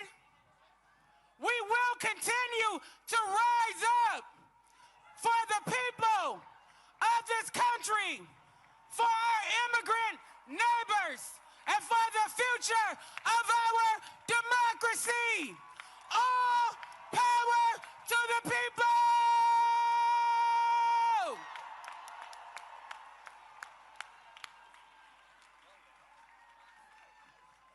My name is Flannery Clark. I'm I'm from the south side of Minneapolis.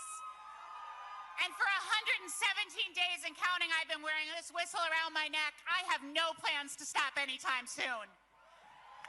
I'm here representing tens of thousands of ordinary Minnesotans who, when faced with masked and armed ICE thugs abducting our neighbors, said, "Not here, not now, not ever." Since December 4th, armed with whistles, phones, and our deep love for our neighbors, my community and I have built systems of protection in nearly every neighborhood of our city. We did this to ensure our neighbors would not be abducted and disappeared into DHS prisons. We did this to keep families together.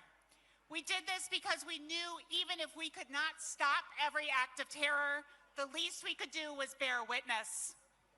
We've built neighborhood alert networks that are so effective that at the height of the occupation, our response time to an ICE sighting in South Minneapolis was less than 2 minutes. Networks so strong, in fact, that we retired Greg Bovino. And we cost Kristi Noem her job. Simultaneously, we created a mutual aid infrastructure that has paid over $10 million in rent, taken thousands of kids to and from school, and delivered meals for countless families. There were thousands of us in the streets in early December, and after our neighbor Renee Good was murdered by ICE on January 7th, there were tens of thousands. We know what happened to Renee and Alex because of the observers and responders who filmed state violence at great risk to themselves. We mourn for every neighbor abducted, every neighbor sent to a camp, and families torn apart.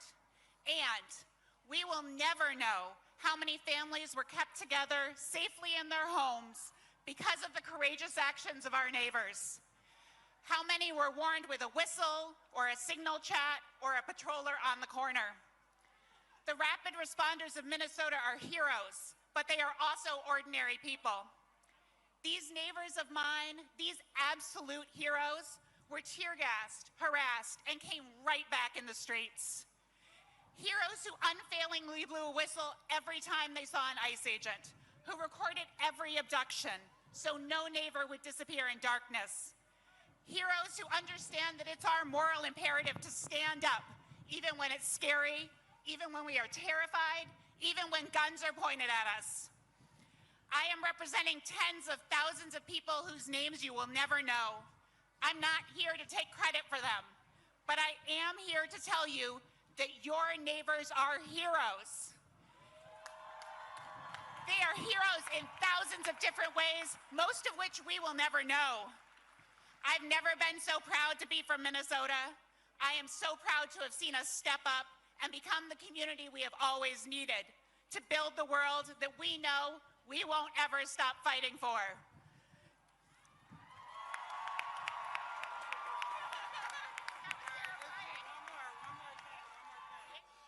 And now, all right, as No we close, Kings is... I'm gonna do one quick chant. Who keeps us safe? Who keeps us safe? Who keeps us safe? Who keeps us safe? All power to the people! And now, No Kings is proud to welcome to the stage Senator Bernie Sanders.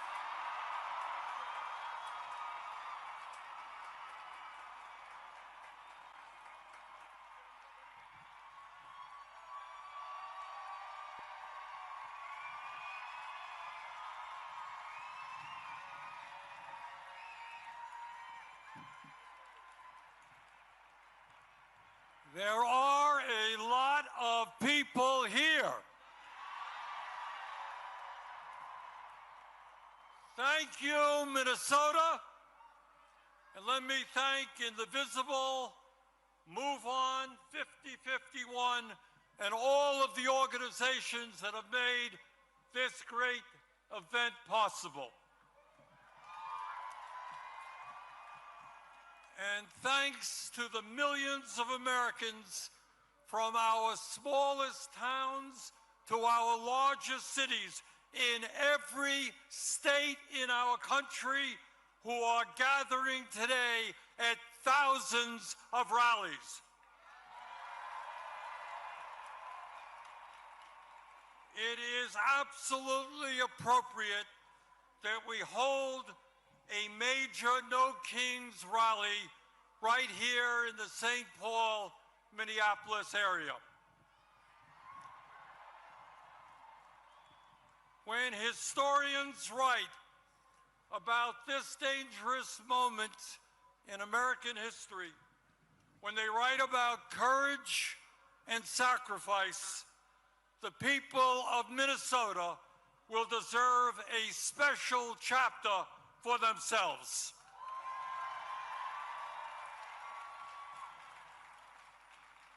In the face of unprecedented occupation of this city by ICE, Trump's domestic army, this community stood up and with extraordinary solidarity fought back and won.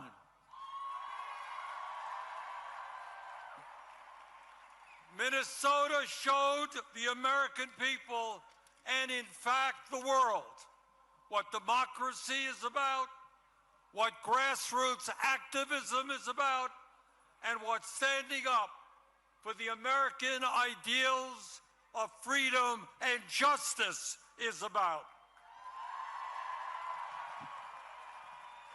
And I want to thank my colleagues, Amy Klobuchar and Tina Smith, for their leadership in the Senate on this issue.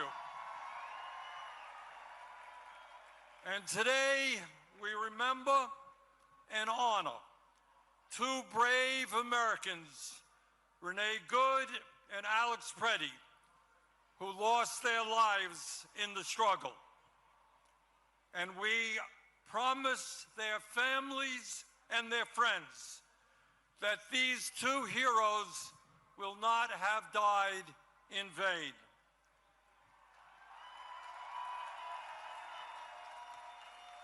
Their sacrifice has inspired and will continue to inspire the American people in the never-ending struggle for justice.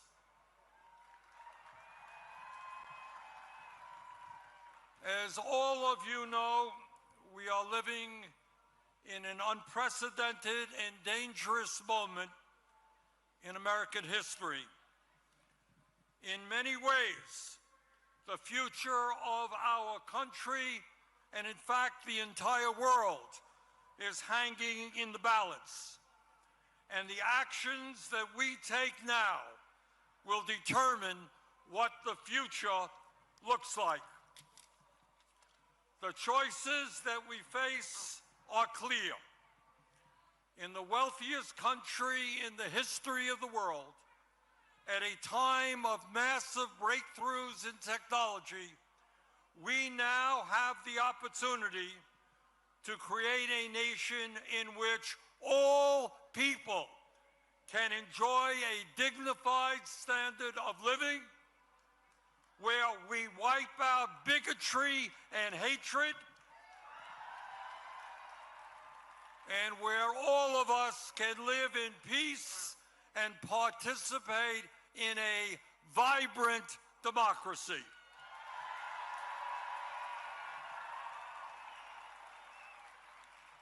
Where the foundation of our nation is built on love, compassion, human solidarity, and an understanding.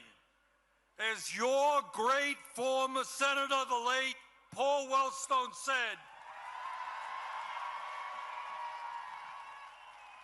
we all do better when we all do better.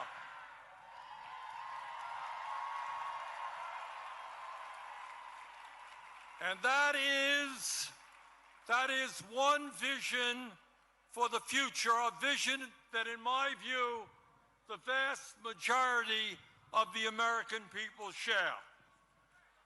But there is another vision out there as well, a darker vision, It is a vision which says that we must give up on democracy, that we are too stupid and inept to govern ourselves, and that we must put more and more power into the hands of one man. It is a vision that says we should accept an economy in which a handful of oligarchs have unbelievable wealth, while the vast majority of our people struggle to put food on the table. It is a vision that says that the only thing that matters in life is the accumulation of money and power. And that it is okay if we lie, cheat, and steal to achieve those goals. It is a vision which says that we must hate each other because of where we were born. Hate each other because of a different language that someone speaks. Hate each other because of the differences in the color of our skin, or our religion, or our sexual orientation. It is a vision that foments hatred and hatred and hatred, division, division, and division.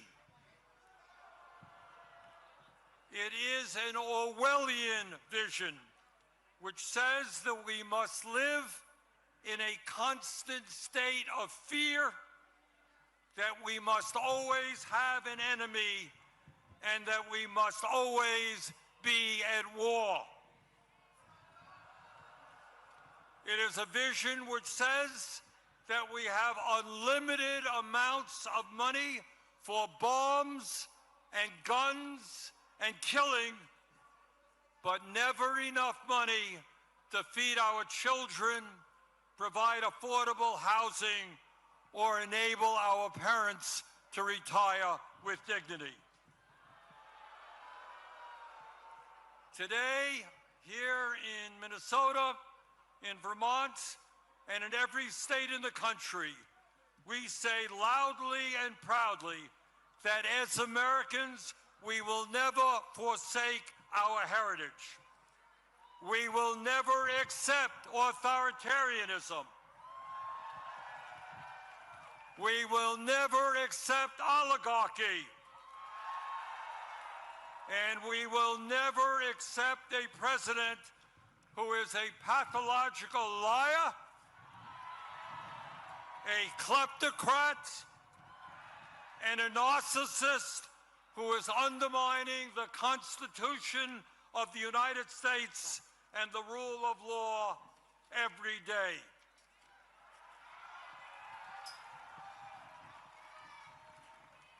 We will never accept government policy that gives massive tax breaks to billionaires, throws 15 million Americans off the health care they have, breaks unions, denies women the right to control their own bodies, and is pushing the planet closer and closer to a climate crisis. In the last year, I must confess, I've been thinking a lot about American history, about the men and women in 1776 who, with unbelievable courage, announced to the world that they would no longer be ruled by the King of England, who had absolute power over their lives. These patriots demanded freedom, and they fought a bloody revolutionary war against the most powerful military in the world to achieve that freedom. and they won.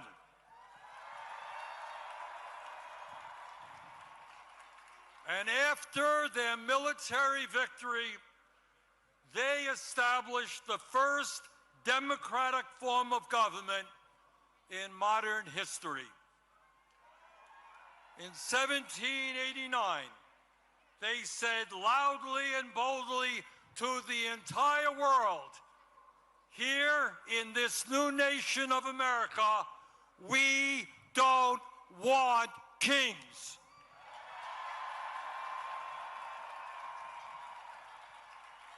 And let us never forget the extraordinary and powerful words they left to us. Quote, "We hold these truths to be self-evident, that all men are created equal and they are endowed by their Creator with certain unalienable rights, that among these are life, liberty, and the pursuit of happiness."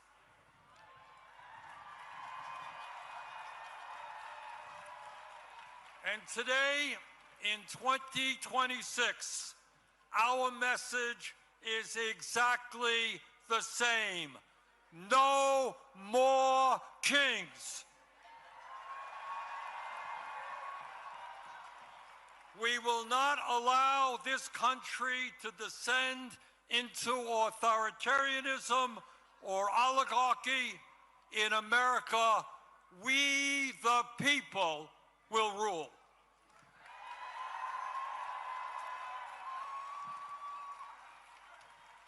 But let us be clear. This moment is not just about one man's greed, one man's corruption, or one man's contempt for our Constitution. This is about a handful of the wealthiest people on earth who, in their insatiable greed, have taken over our economy, have taken over our political system, have taken over our media in order to enrich themselves at the expense of the working families of our country. Brothers and sisters, never before in American history have so few had so much wealth and so much power. Never before in American history has there been such extreme levels of income and wealth inequality, with the top 1% now owning, if you can believe it, more wealth than the bottom 93%.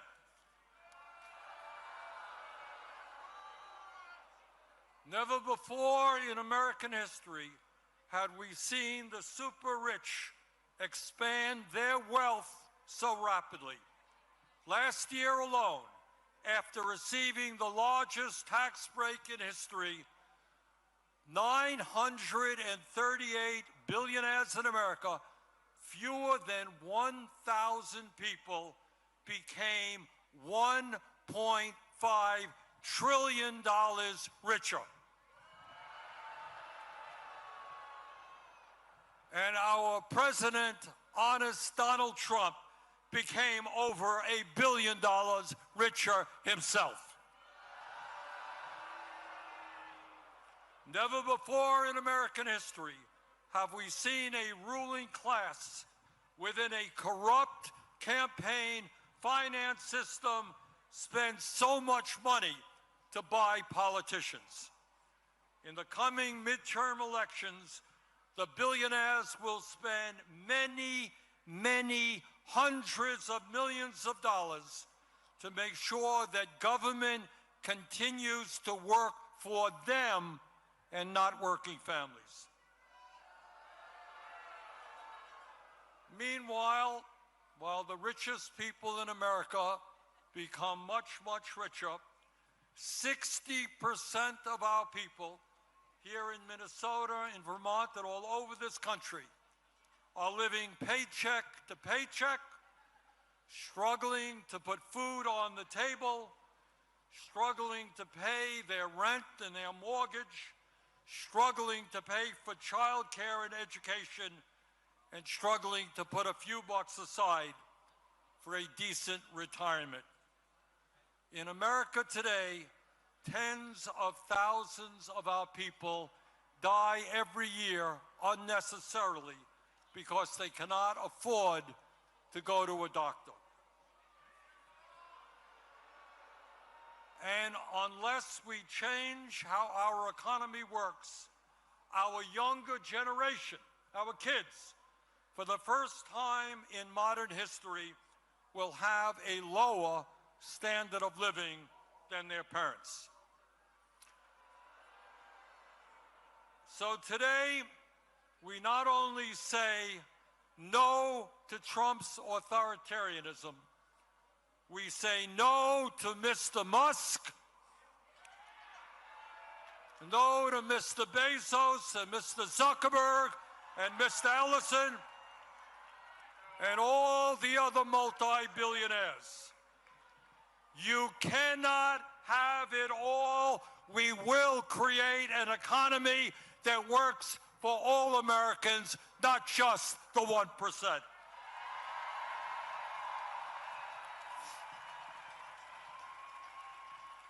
Brothers and sisters, it is not just the authoritarianism of the Trump administration that we must combat.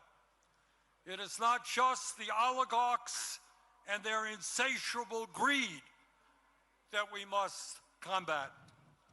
Now, as the news literally of today reminds us, we have got to stop the out-of-control militarism of the Trump administration, whether it is here at home in cities like Minneapolis and St. Paul or abroad.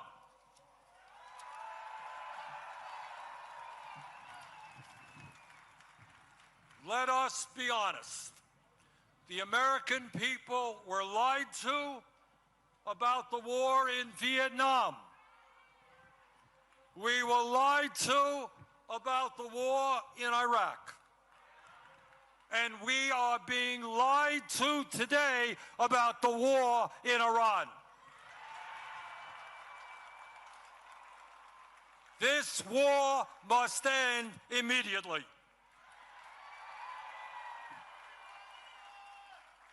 In the last election, Donald Trump pointed out correctly the huge amounts of money that had been wasted in wars that should have been spent rebuilding America. He campaigned as a peace candidate, and he promised no more forever wars. He lied. 1 month ago, Trump and his partner, Israeli Prime Minister Benjamin Netanyahu, started a war with Iran. This war is unconstitutional. Trump did not seek or receive authorization from Congress. This war is a violation of international law. One sovereign nation cannot simply go about attacking another sovereign nation for any reason it chooses.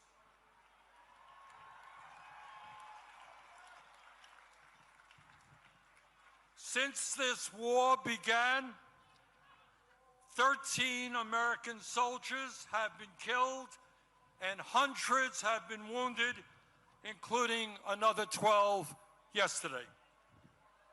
In Iran, nearly 2,000 civilians have been killed and many more wounded, and 498 schools have been bombed by American and Israeli missiles. In Lebanon, more than 1,000 people are dead, and more than 1 million Lebanese people, 15% of their population, have been displaced from their homes. In Israel, 20 people have been killed and over 5,000 wounded. In the West Bank, Israeli vigilantes are burning down homes and killing Palestinians. At a time when gas prices are soaring, when many Americans cannot afford the basic necessities of life, it is estimated that this war has already cost $1 trillion.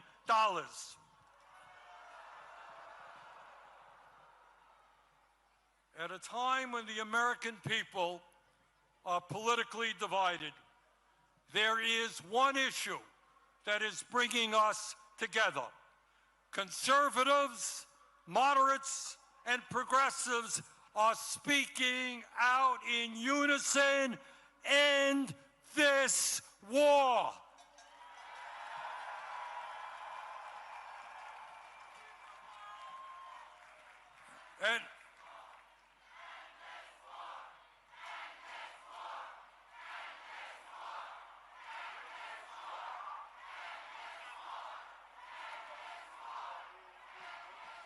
And as a U.S. Senator, I want to just mention to you about what I intend to do about it. First, we have got to make sure that Congress does not send another $200 billion to fight this war.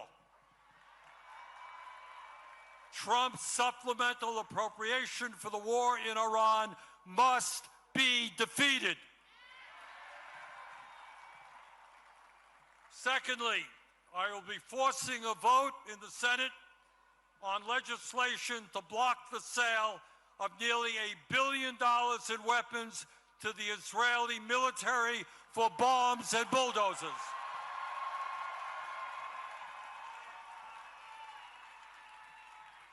A nation, a government that has committed genocide in Gaza does not need more military support from American taxpayers.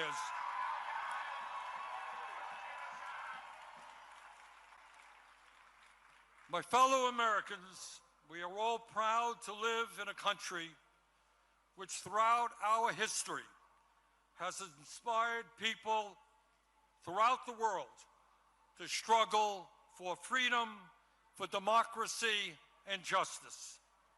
And we understand that when we stand together and not let demagogues divide us up, we can continue to inspire the world to believe in a brighter future.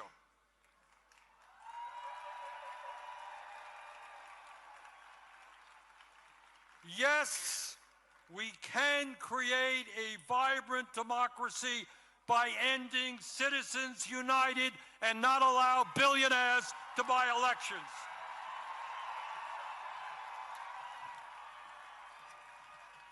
Yes, we can create an economy that works for every man, woman, and child in our country, and not just a handful of billionaires. Yes, we can make certain that the revolutionary technologies of artificial intelligence and robotics are used to improve life for all of us and not just make the rich owners of that technology even richer. Yes, we can and must join the rest of the industrialized world and guarantee health care as a human right for all of our people.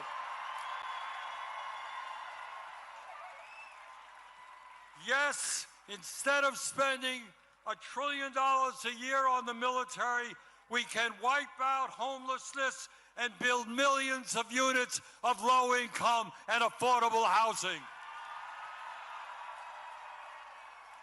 Yes, in the richest country on earth, we can have the best public educational system in the world, tuition-free from child care to graduate school. Yes, we can expand Social Security and radically improve our pension system so that every senior in America can retire with dignity. Yes, we can raise the minimum wage to a living wage and guarantee every worker the right to join a union. Yes, we can guarantee that every woman in this country has the right to control her own body.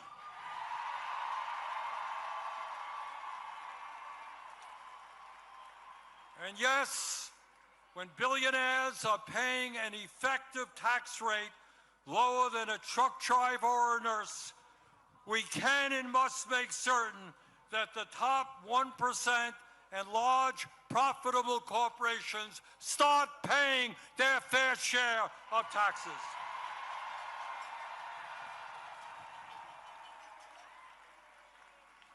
My fellow Americans, the establishment, including the corporate media and many of my colleagues in Congress, want you to believe that you are powerless.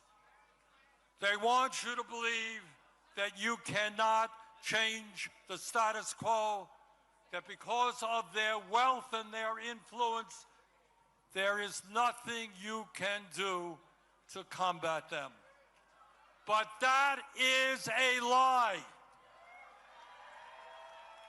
Throughout the history of our country, when Americans have stood up and fought for justice, they have prevailed.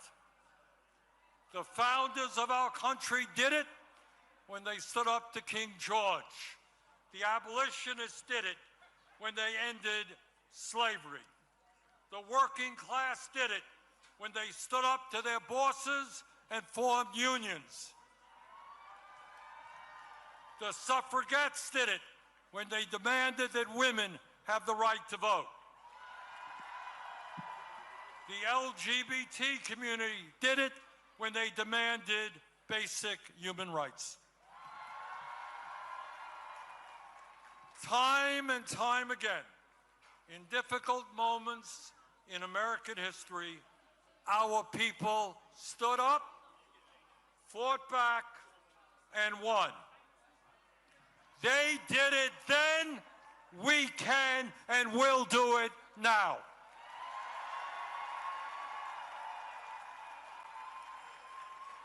Today, March 28th, 2026, millions of Americans are out on the street demanding freedom, democracy, and justice. But we must make certain today is not the end of our struggle, it is the beginning. Together, when we stand united, we can and will create the kind of nation that you and I know that we can become. Thank you all very much.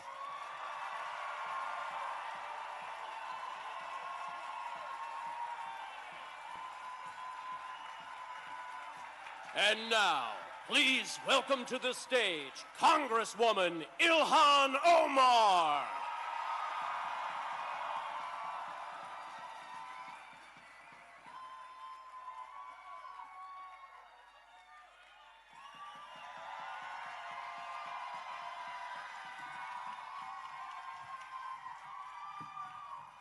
Hello, Minnesota. It is so incredible to be here with you all as you show the country just how courageous and dedicated and resistant we are.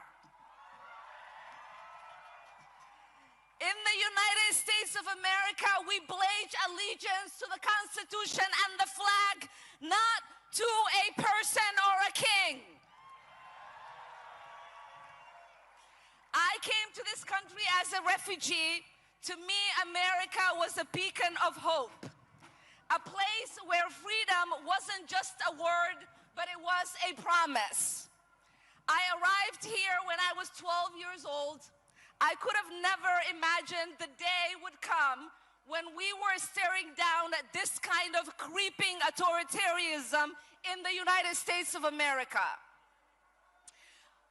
But we are here because Donald Trump just has not chipped away at our democracy. He has taken a wrecking ball to the very foundation of what makes America great.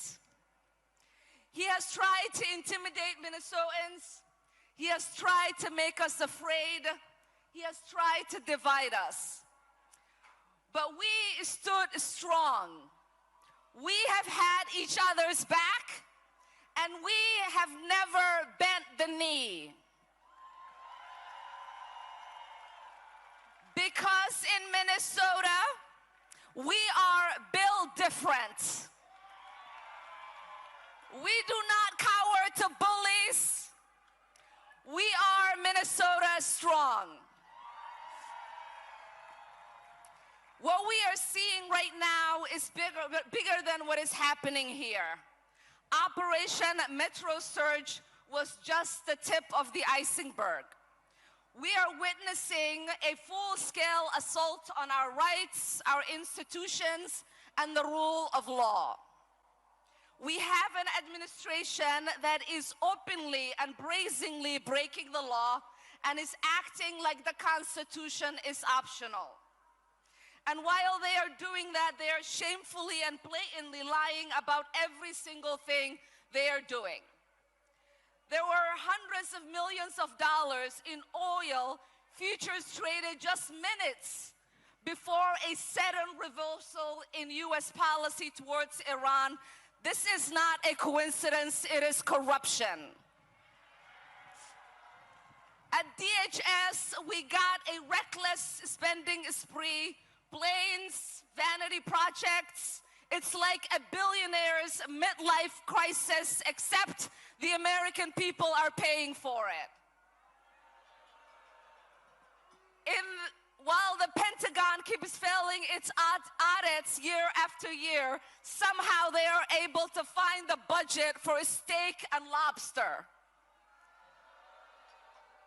And we know that what Trump calls strength is his idea of liberating women in Iran is to bomb and murder school children. They are pushing for the SAFE Act to disenfranchise millions of voters because they know they are not going to win a fair election. They are floating an illegal takeover of places like Cuba and Greenland like it is some kind of a real estate deal. And under the so-called anti-war president, we have now seen the launching of military operations in Iran, in Venezuela, and in Ecuador. Just a couple of weeks ago, they told us that they blew up a drug trafficking camp in Ecuador, and it turned out to be a dairy farm. A dairy farm. This is what incompetency and unchecked power looks like. It is reckless, it is dangerous, and this is not what our country will stand for. But I still have hope. I have hope in every one of you that is here today. I have hope in people across this country. We are going to speak up. We are going to continue to show up. Because we refuse to believe in a future ruled by fear, corruption, and chaos. We are not a country of kings. We are a country of laws. We are a country where people look out for one another. And we are a country that will fight peacefully, powerfully, and persistently to protect our democracy. I love you, Minnesotans. Thank you so much for being out here.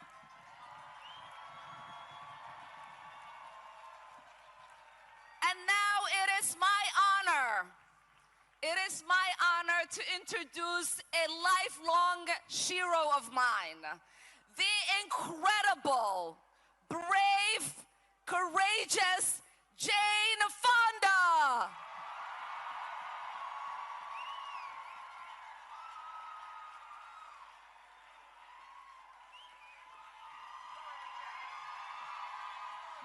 Hi, everybody. Hi. I'm not going to make a speech because we're running late and there's a bunch of people who have to catch planes. Let me just say thank you, thank you, thank you, Minnesota. Thank you, all the unions. Thank you, all the churches and mosques and synagogues and clergy and neighbors. We are learning so much from you. Now, when I point to you, you're going to say Minnesota, okay? When people ask me how I know we will win, I have one word to say. When people ask me how I know love is stronger than hate, I say. When people ask me how nonviolence can win, I have one word to say. Thank you, Minnesota. Now, Becca Good, the wife of Renee Good, has asked me to read a statement, which I am honored to do. Hello, Minnesota. This is from Becca Good. I am so proud to call Minneapolis my home.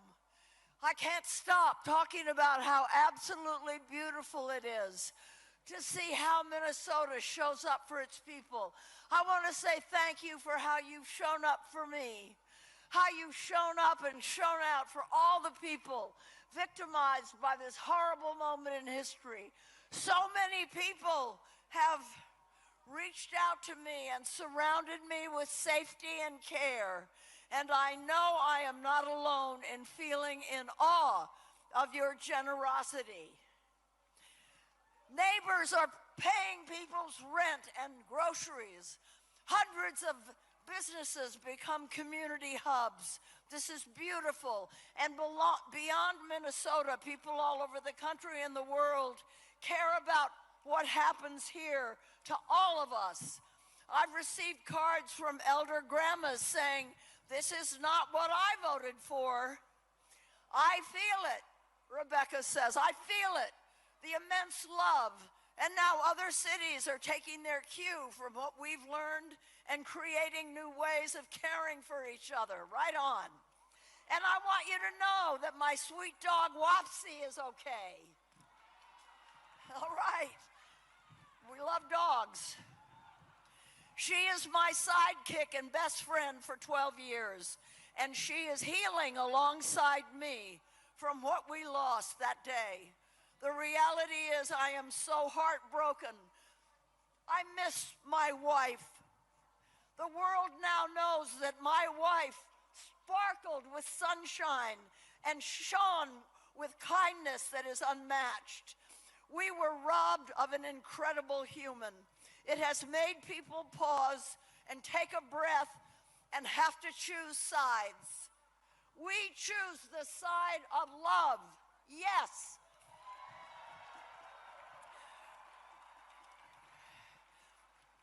Everyone who was there when my wife was taken from me has had their lives destroyed that day, including those agents. What we need is to stop destroying life. What is happening now is the result of far deeper issues that have been simmering across this country for a long time. Divisive rhetoric, escalating tensions, fear-mongering. We have to address the root causes of these issues and stop this violence where it came from. Renee and I stood for radical kindness. I love that notion, radical kindness. Renee and I believe that one of the things that will foster a world of radical kindness is to be able to admit mistakes and learn from them. We are allowed to decide that what we believed before isn't what we believe anymore. To change your mind is beautiful and powerful and brave.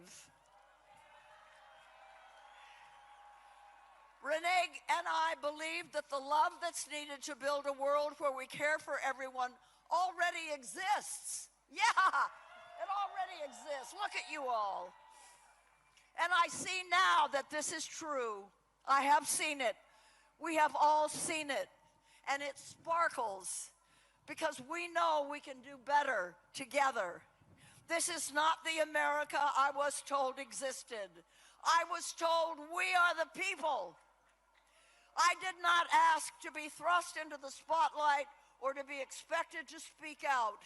It's a circumstance I unfortunately found myself in. But regardless of how I arrived here, I feel it's my responsibility to send a message that hate has divided us and destroyed so many lives and families. But we can choose something else. We can choose radical kindness. So let's do this. And now, it is my honor to introduce a young woman whom I love a lot, a great singer and a great soul, Maggie Rogers.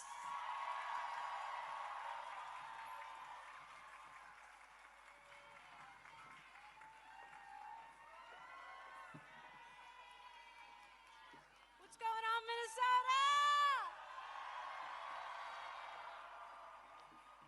I have been so inspired by the resilience and the fortitude that has been coming out of this state. So much love in the face of evil and hate. And the best way that I know how to give a little bit of love back to this city that has been such a beacon of it is to sing a song. This is called Different Kind of World. Thank you so much for having me. There's nowhere else in the world I would rather be today.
Running all together, I'm a different kind of girl.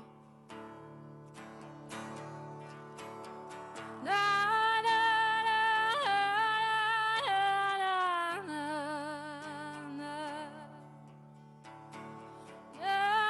na, ooh,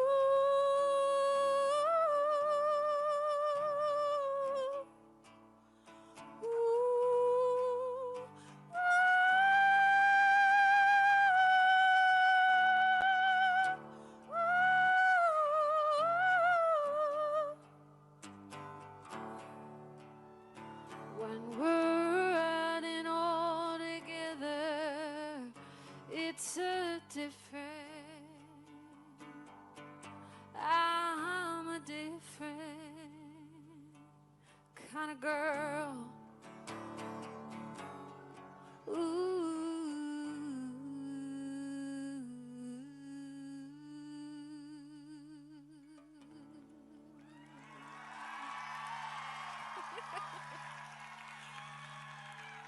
It's my honor to introduce to you a good friend of mine who's also one of my heroes. Please welcome the great Joan Baez to the stage.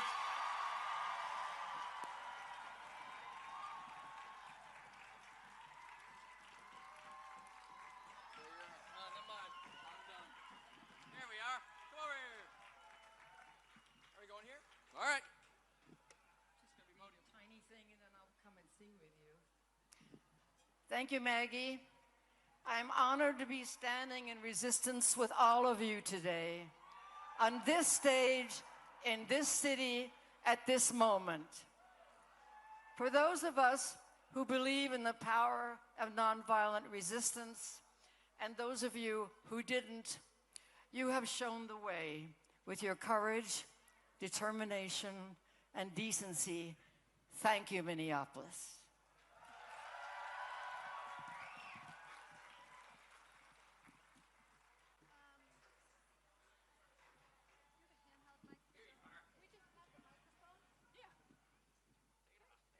Thank you.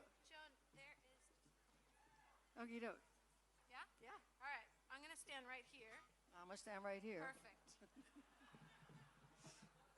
All right. I think you first sang this song on the March on Washington. Is that right?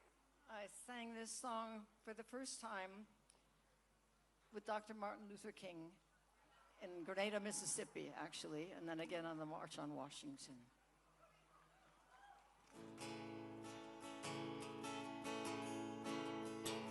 Come gather round, people, wherever you roam, and accept that the waters around you have grown, and accept it soon you'll be drenched to the bone. And if your time to you is worth saving, then you better start singing or you'll sink like a stone, for the times they are changing. Come, writers and critics, prophesize with your bow, and keep your eyes wide if your chance won't come again. And don't speak too soon, for the wheel's still in spin.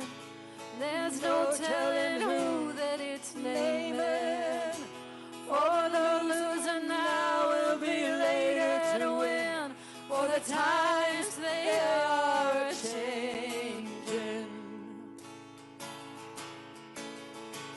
Come, senators, congressmen, please heed the call.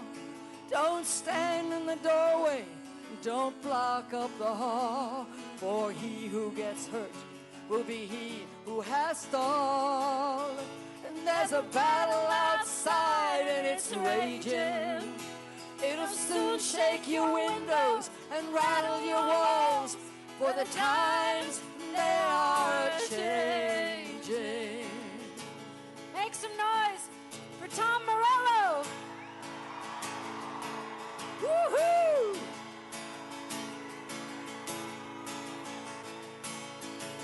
Come, mothers and fathers throughout the land, and don't criticize what you don't understand. Minneapolis, Minnesota is beyond your command.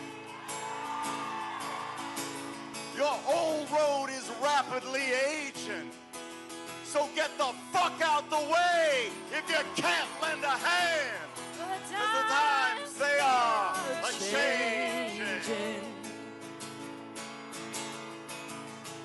The line it is drawn, the curse it is cast.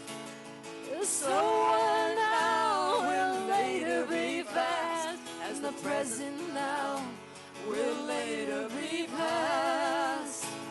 The order is rapidly fading.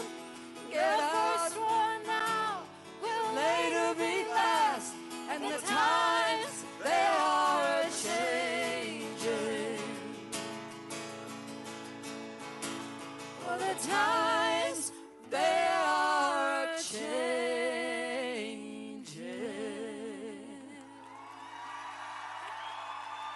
Thank you, Minneapolis. You're an inspiration to the nation. Thank you, Tom Morello.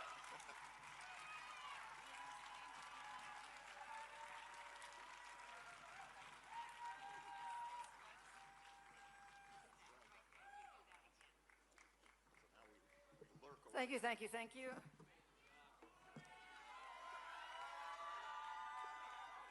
To the next song, I sang this with Dr. King in Montgomery, Alabama, 60 years ago.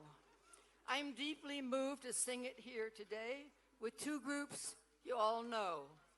They were born on the streets of this city and stood through the freezing winter with you and are standing still, are showing up and still standing and playing the Brass Solidarity Band.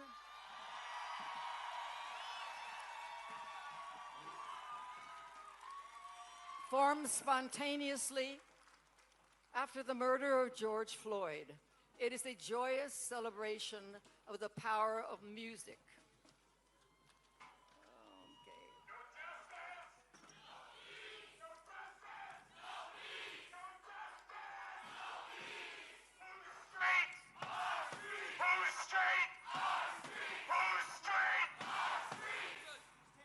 And the Singing Resistance is a group of folks from across Minnesota who simply could not be silent about injustice and the attacks on their communities, and they came together, their voices raised in a chorus of people's power.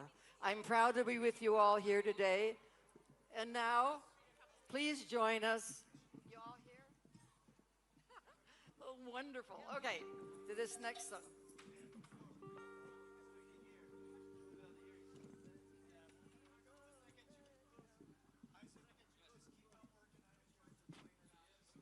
We're getting it together.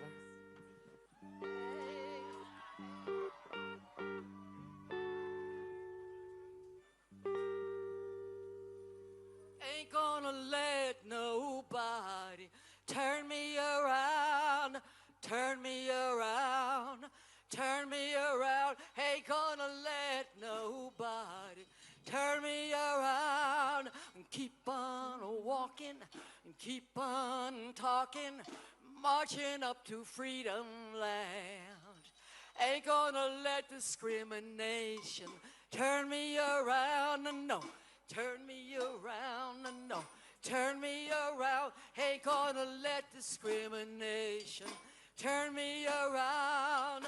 Keep on walking and keep on talking, marching up to freedom land. No kings ain't gonna let no kings turn me around, turn me around, turn me around. Ain't gonna let no kings turn me around. I'm gonna keep on walking, keep on talking, gonna you injustice ain't gonna let injustice turn me around, turn me around. Injustice, oh, I'm gonna let injustice turn me around. I'm gonna keep on walking, keep on talking, marching up through freedom land. Racism ain't gonna let racism turn me around. No, no, racism ain't gonna let racism turn me around. Gonna keep on walking, keep on talking, marching up to freedom. No president gonna let no president turn me around, turn me around. No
And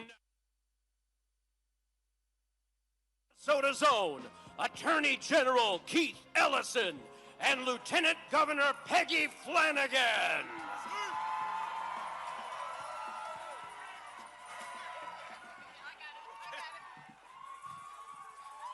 Oh, Minnesota! I'm so grateful to see all of you. Bonjour. Peggy Flanagan and Dishnakaz, Gijuebada McCoy Indigo, Guabagag and Ikogdan Dunjaba, Mayenga Nodame. My name is Peggy Flanagan. My Ojibwe name is Speaks in a Loud and Clear Voice Women. I'm a member of the White Earth Nation, and my family is the Wolf Clan. And the role of our clan is to ensure that we leave no one behind. And that's one of the reasons why I am so proud to be a Minnesotan. You have been showing the world with your own loud and clear voices what it means to leave no one behind. You know, I grew up on the margins. My mom needed food stamps, child care assistance, and Medicaid to afford it all. I am the descendant of Native people who have lived here since time immemorial, who were pushed from their homes onto the White Earth Reservation. And I am the great-granddaughter of a young girl who traveled here from Ireland at the age of 15. She sailed to this country with her younger siblings that she was responsible for. And that is my story, and everyone here has a story in how you got here today. For generations, powerful people have tried to silence us. And there are so many reasons why we shouldn't be here, why we shouldn't exist. But we are here because we are resilient. And friends, Donald Trump thinks we should just shut up and do what we're told. But that has never worked for me, and that will never work for you. Donald Trump underestimated Minnesotans. He thought that we would back down. He thought we would get tired, that we would turn on each other, but we turned towards each other. He underestimated the power of educators, servers, construction workers, nurses, poets, and moms, and people working together. And no one asked to be on the front lines, but Minnesotans stepped up. And everyday people showed us how to be incredible just by caring about each other. And you are here today because you understand the whole point of No Kings. When federal agents kill our neighbors in the streets, when cowards vote to steal health care and food off the table, and billionaires rip off everyday people, and wannabe dictators start illegal wars, we will not be silent. This mass of humanity, of community, this movement in front of me shows the world that we are not powerless. Friends, we are the power, and we've decided that we will help our neighbor and we will welcome the stranger. This movement is for everybody who knows that this president has gone too far. Because if you come for one of us, you come for all of us. And Minnesotans, we are carrying a lot right now. Grief, anger, the weight of what has been done to our communities, done to our children, to our babies, and the heaviness of the lives that have been taken. Renee Good should be alive. Alex Preddy should be alive. We say their names, we honor their memories, and we turn our grief into action. Because the work is not done and the crisis is not over. And some of us will never be whole again. But here's the deal, friends. We all know that famous quote from Senator Paul Wellstone, which is, and say it with me, we all do better when we all do better. It is the unofficial slogan of Minnesota. But my favorite quote from Paul Wellstone is, sometimes you gotta pick a fight to win one. Because there are some fights that are worth picking. And for me, my purpose is clear. No matter what I do from here on out, I am fighting to avenge Minnesota. I am fighting to bring justice to our people. Because with this president, there's always plenty of money for ICE, for bombs, and for the oligarchs, just not for you. But they awakened in Minnesota a power that doesn't even exist in Washington, D.C. It exists within each one of us. We're fighting for a future where one job is enough to afford the lives people want to live. We are fighting for where healthcare is a human right, not something that puts you into debt. Where everyone is treated with dignity, no matter who you are or where you come from or what you look like. Where the Constitution still matters, where we don't strip due process away from our immigrant neighbors. And we know that it takes all of us. I am grateful for the work of Senators Klobuchar and Smith for what they have done to push back, and for the work that every person here has done every single day to show the way. And let me close by telling you about my church in North Minneapolis. It is a beautiful parish that looks like Minnesota. It's been pretty empty these last few months because people have been afraid to leave their homes. They've been afraid to worship. But last Sunday, the pews were full. Kids were laughing and crying and singing even when it wasn't time to sing. It was a wonderful, beautiful noise. It was the song of resilience, because we are still here. And I want you to feel that resiliency in your bones. I want you to take a minute and I want you to look at each other. Like, really look at each other. Because we deserve better. We have everything we need to build the future that we want. We are what we need to build the future. And we are going to keep fighting until we get it. And I am honored and humbled to be your lieutenant governor. But more than anything, friends, I am grateful to be your neighbor.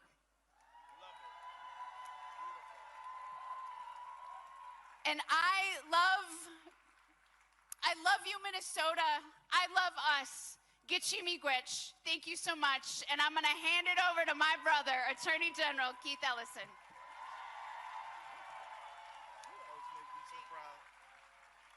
Hey, Minnesota, let me hear you. You know, brothers and sisters, last time I was here with you, right here, was June 14th. And it was hot outside. And earlier that morning, we had lost our beloved sister, Melissa Hortman, and her husband, Mark. And I just want to let you know that that loss has remained with me. I'm sure it's remained with you. And at this time, we also have to remember Renee Good, Alex Preddy, but I want you to keep in your heart and your prayers Victor Manuel Diaz, who died in custody. I want you to think about Liam Conejo Ramos. I want you to think about a young man named Julio Sosa Solis, who did not die but was shot. And I want you to think about all of us and the price that we paid in order to kick ISIS ass out of our state. And the lesson is very simple, friends. Freedom ain't free, and some of us have to pay the dearest cost for the sake of freedom. And we don't want them to pay it. We wish they would never have to pay it, but you can only get rid of tyrants, and you can only defeat tyranny if your love of freedom is so great that you will risk what you have to for your neighbors. That is what it is to me, a free society. That's what it means to live free, to be willing to go to the mat, go to the wall for the people you love and care about. But I want you to know, as your Minnesota Attorney General, that justice is not optional. Accountability is coming. And the names of our neighbors and loved ones will never be forgotten. You might have noticed that me and Moriarty had to file a lawsuit last week. We're suing the federal government to make sure they give us the rest of the damn file. We're not going to let them hang on to the file, say they're not going to investigate, and that's it. It ain't it by a far sight. And I want you to know that we will never back down, that we will never quit. You know, friends, I was in Alabama on March 7th with about 100 other Minnesotans, and we went down to Selma, Alabama, because in 1965, that is where inspiration lived. People of all colors and cultures came there, and they've been coming there ever since, because brave Americans stood up for the right for all Americans to vote. And by that August, we passed the Voting Rights Act, and that by that October, we passed the immigration bill that allowed people to come to America who were not from Northern Europe. Did you know that? So we call it Bloody Sunday, and people were injured, and some people like Viola Liuzzo and Reverend James Reeb didn't survive that interchange. They didn't make it. Thugs and killers and racists killed them.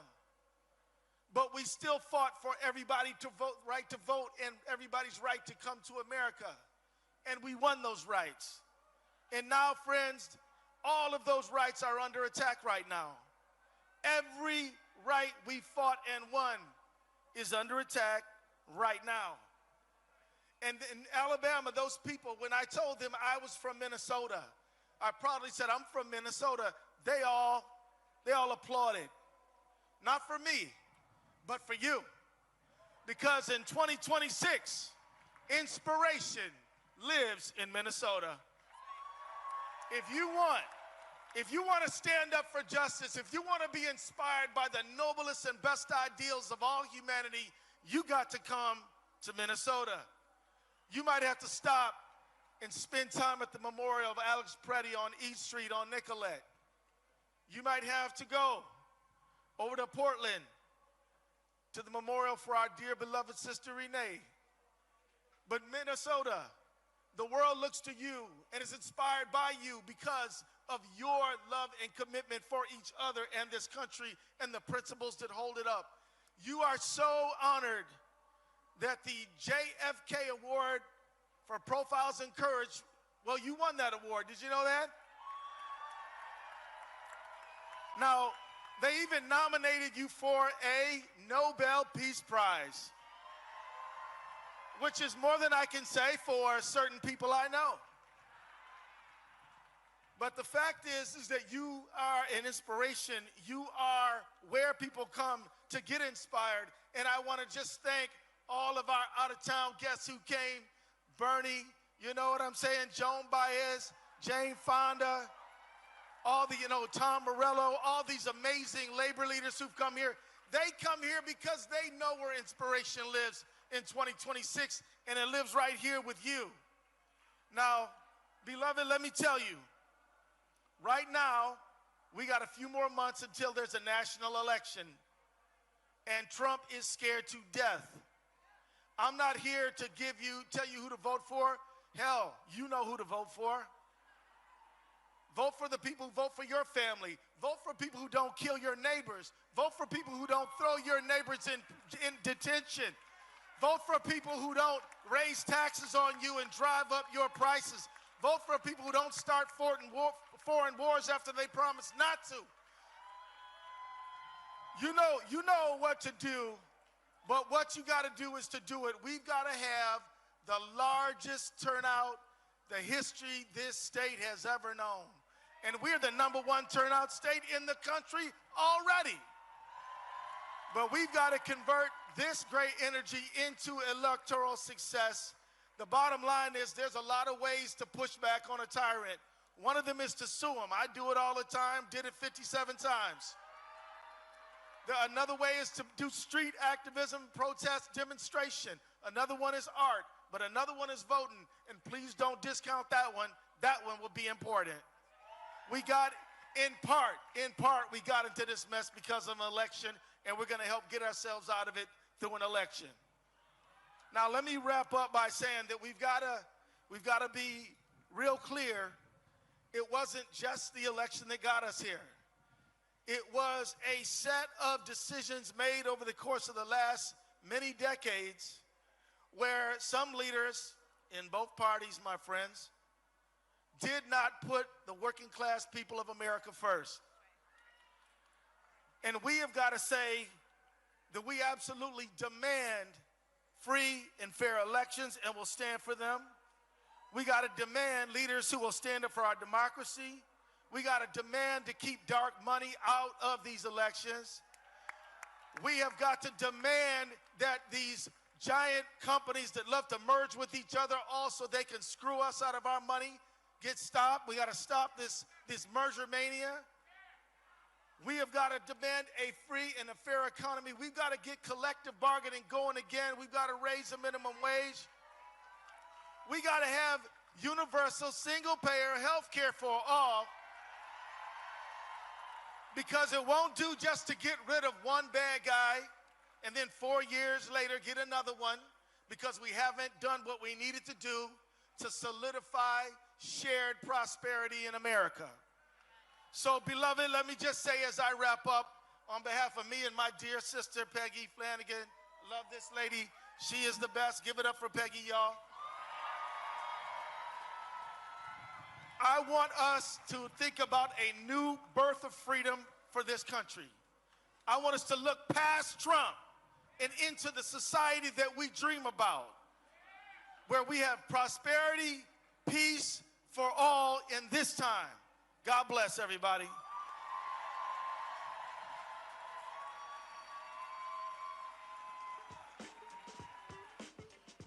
Before we continue, we have a public service announcement.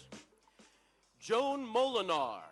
If you are looking for Maureen Corlath, she is at the Lost and Found area located on Martin Luther King Boulevard. That is the street to the left of the stage as you face the Capitol. Again, Joan Molinar. If you are looking for Maureen Corlath, she is located at the Lost and Found area.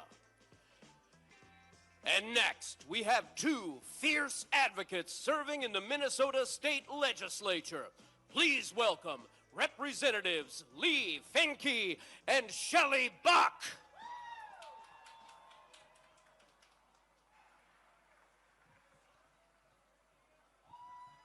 Hello, sorry that took a while. Hello, those of you still joining us. Thank you so much for hanging around. My name is Lee Finke. I use she, her pronouns. I'm a state representative. I work here along with my colleague Shelley Buck in the Minnesota House of Representatives. I'm here to provide a little trans representation, but I'm also here to demand our trans liberation. And I'm here to demand our liberation for everyone. I don't mean only queer and trans liberation, but all of ours. Immigrants, refugees, undocumented neighbors, our friends with disabilities, our indigenous tribal nations, everyone, full equality, full inclusion, full stop. So here's the thing I want you to remember when someone asks what the trans lady was yelling about at the No Kings rally. You can tell them that these fascist thugs in Washington, they are actually not the gatekeepers of our shared liberation. The violent, hateful ideologies of these men, it will end. Men like this come and men like this go. Minnesota beat back the fascist ICE invasion, and the rest of the nation will too. When Trump and his cronies are long gone, queer and trans and immigrant and disabled folks will still be here. We will still be here fighting for our shared liberation, and we will need you at that time to continue to fight for all of this. This won't be the end for us. This won't be the end for any of us. But we are in the hot fire right now. All of our vulnerable communities need you, and you know why. The forces of oppression are obvious, conspicuous. It is like the apocalypse. You know who the bad guys are, and you know who the good guys are. But we know these fascists are bound to lose. And when they are gone in the dustbins of history, your trans, two-spirit, non-binary, queer, immigrant neighbors, we will still be here fighting for our lives. And we will need you to be in the streets then, too. It is not just now, it is not just Trump, it is what comes after. We still will need you to fight for our lives. Liberation now, justice for Renee, justice for Alex, justice for all of the families affected by this government. Stay safe, keep fighting. Thank you. A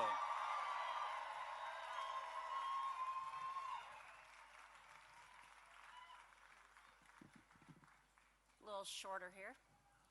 Hamadako Yepi, Shante Washtea Nape Chi Japi, Shelly Bakamaki Yapie, Damakota, De Dakota Makoche. Hello, my relatives. I greet you with a good heart and handshake. My name is Shelly Buck. I am Dakota, and this is Dakota Homelands. Dakota people are some of the first stewards of this place we call Minnesota Makoche, or Minnesota. For us, it is more than a home. It is the place of our origin on this earth. Through this, we know that we are all interconnected. Our values, our hopes, and our dreams for our children and the next 7 generations. In the past, they stole our children, cut our people's hair, tried to steal the language from our tongues, and tried to convert us into one of them. Throughout a history of erasure, eradication, and state-sanctioned genocidal violence, our people did more than resist. It is because of our ancestors' insistence and endurance and their refusal to abandon the love they carried for all their relatives, whether human or non-human, that I am here before you today. White supremacy and the claws of those who embody it continue to dig into our backs. And the government, again, is stealing our people. ICE and the federal government continue to try to break our bodies, spirits, and wills, but my friends, they have failed miserably. Love, laughter, and connectedness with our land and our neighbors is powerful medicine. It feeds our souls and keeps us moving. We know that the violence of white supremacy, of discrimination and oppression are all continuances of the legacies of colonialism that remain today.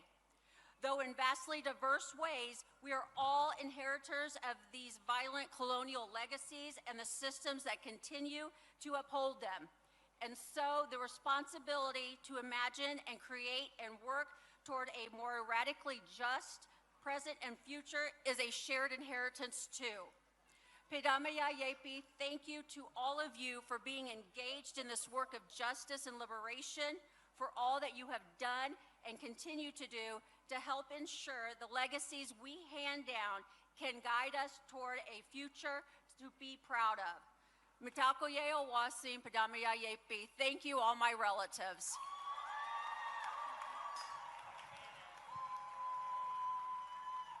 The invasion of Minnesota neighborhoods is symbolic of this administration's assault on working families across the country. Organized labor is pushing back here in the Twin Cities and in the halls of power. To speak about that resistance, please welcome President Liz Shuler of the AFL-CIO, President Randy Weingarten of the American Federation of Teachers, and President of the SEIU, April Verrett.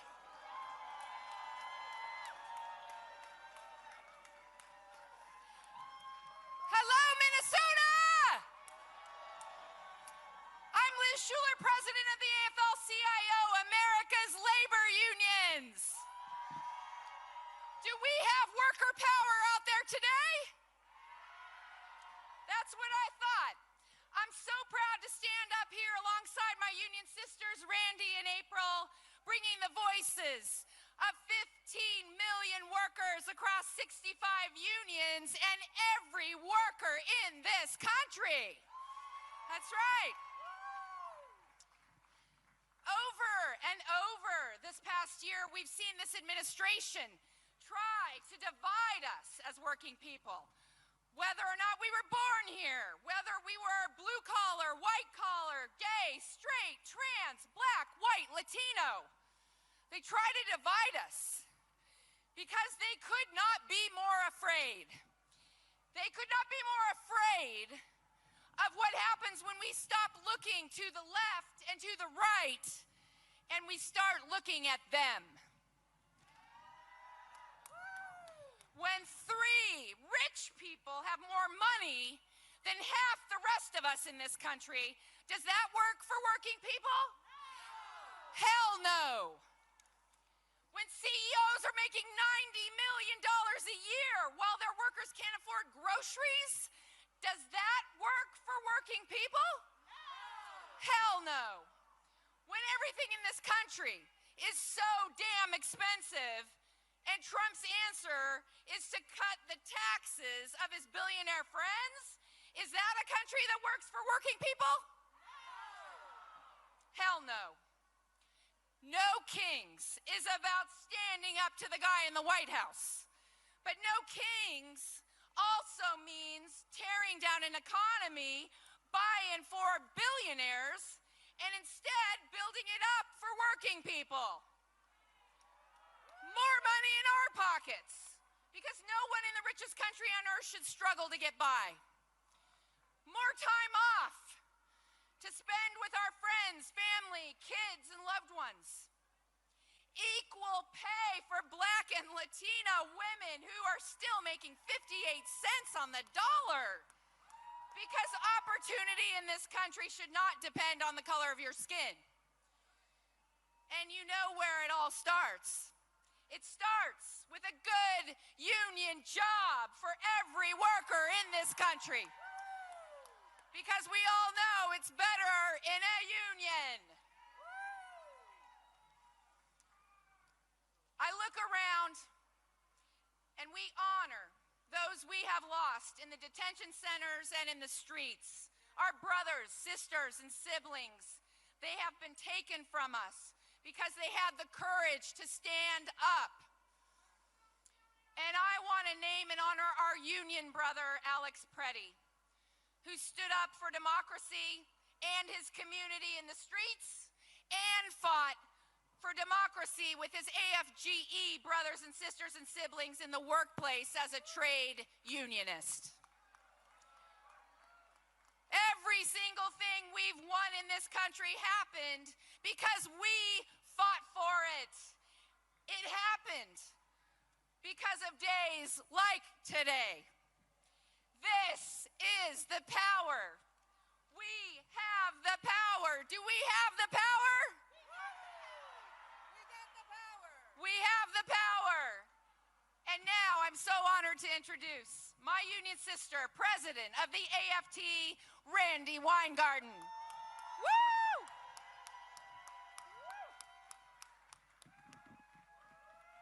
Okay, Minnesota!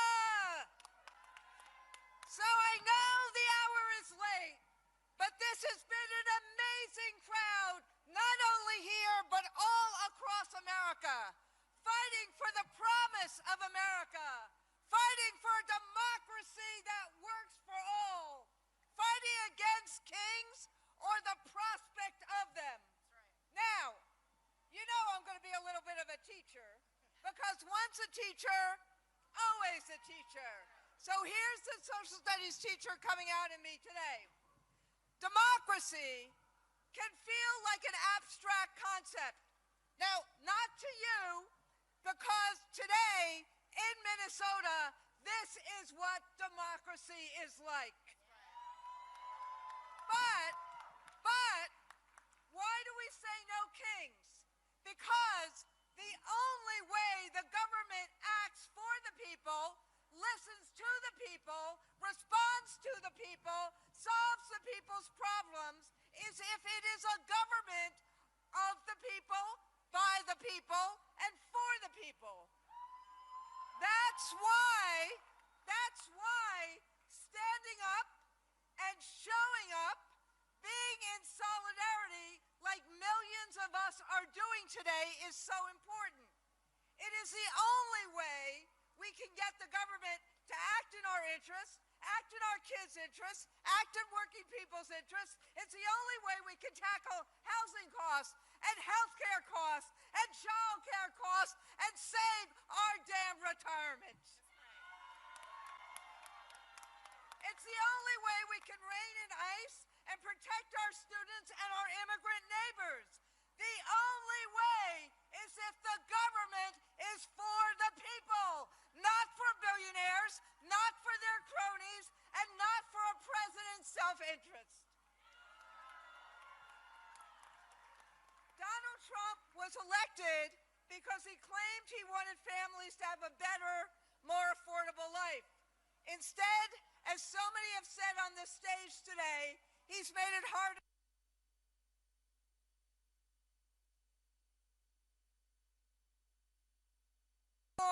that is costing $1 billion a day.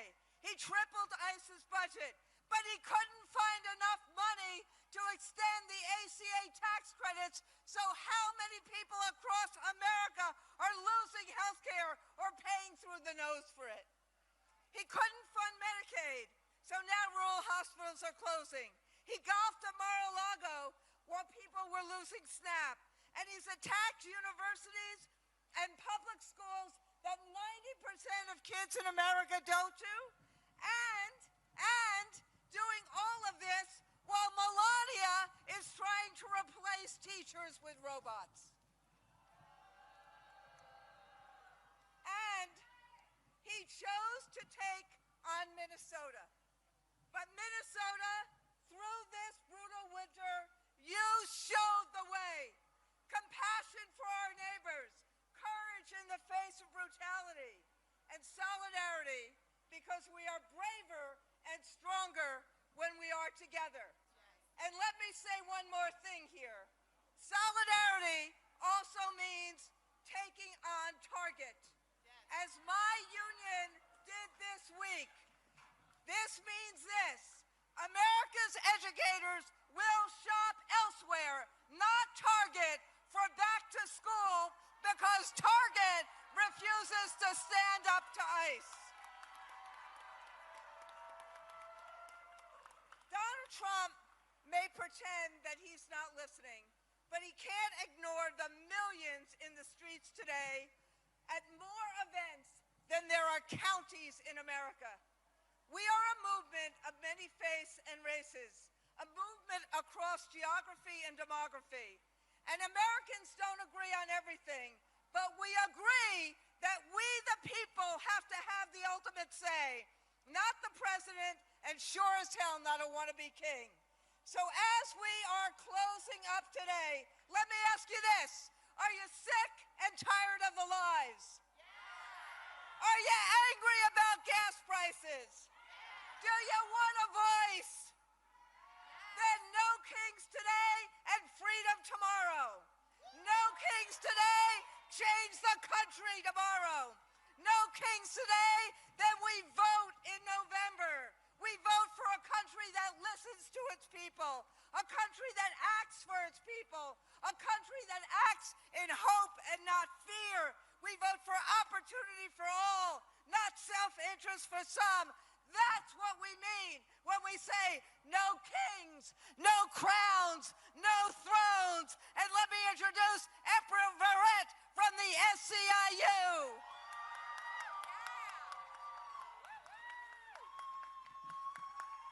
Minnesota! Minnesota!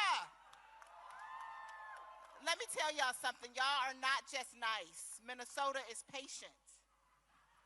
I am indeed April Verrett, and I am the proud president of the 2 million member Service Employee International Union. And I made it my mission to be here today because I gotta tell you all, this is my new crush. And I'm crushing hard on Minnesota.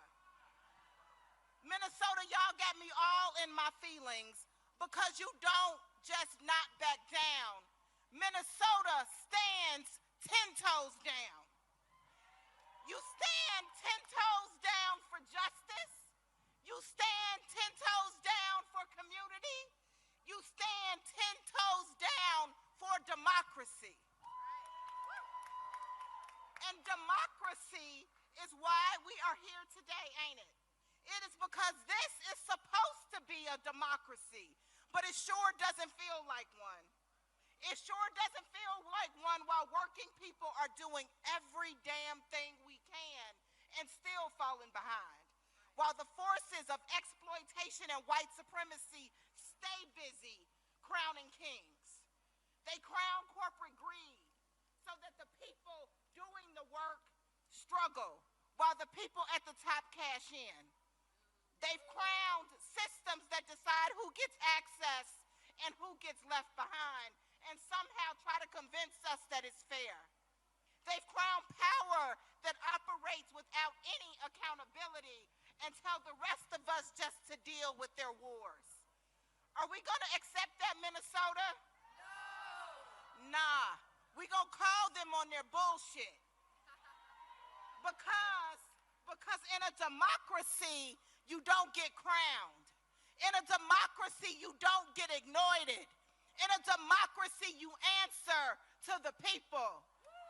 You answer to the people. In Minnesota, right here, right now, are the people. In SEIU, we're talking about the 3 things that we're fighting for. Y'all ready? Yes. In SEIU, we are fighting for money, for power, and for respect. Money, because working people deserve more than to just get by. Power, because power doesn't just belong to the wealthy. It belongs to all of us. And respect, because too many of us feel like being treated like we don't matter. That's over. So yeah, we're fighting for money, power, and respect. And I might have to remind y'all, Javier know it. Back in the 90s, Little Kim said, money, power, and respect, what you need in life. Money, power, and respect, you'll be living right. Money, power, and respect, you'll be eating right. You can sleep at night. It's the key to life. So yeah, money, power, and respect. That's what no kings really means. It means rejecting a system where a few people get crowned while they rule over the rest of us. So I'll ask you, are we going to let them keep their crowns? Are we going to take back what belongs to us? Then say it with me, no thrones, no crowns, no kings, no thrones, no crowns, no kings. Let's go get it, Minnesota.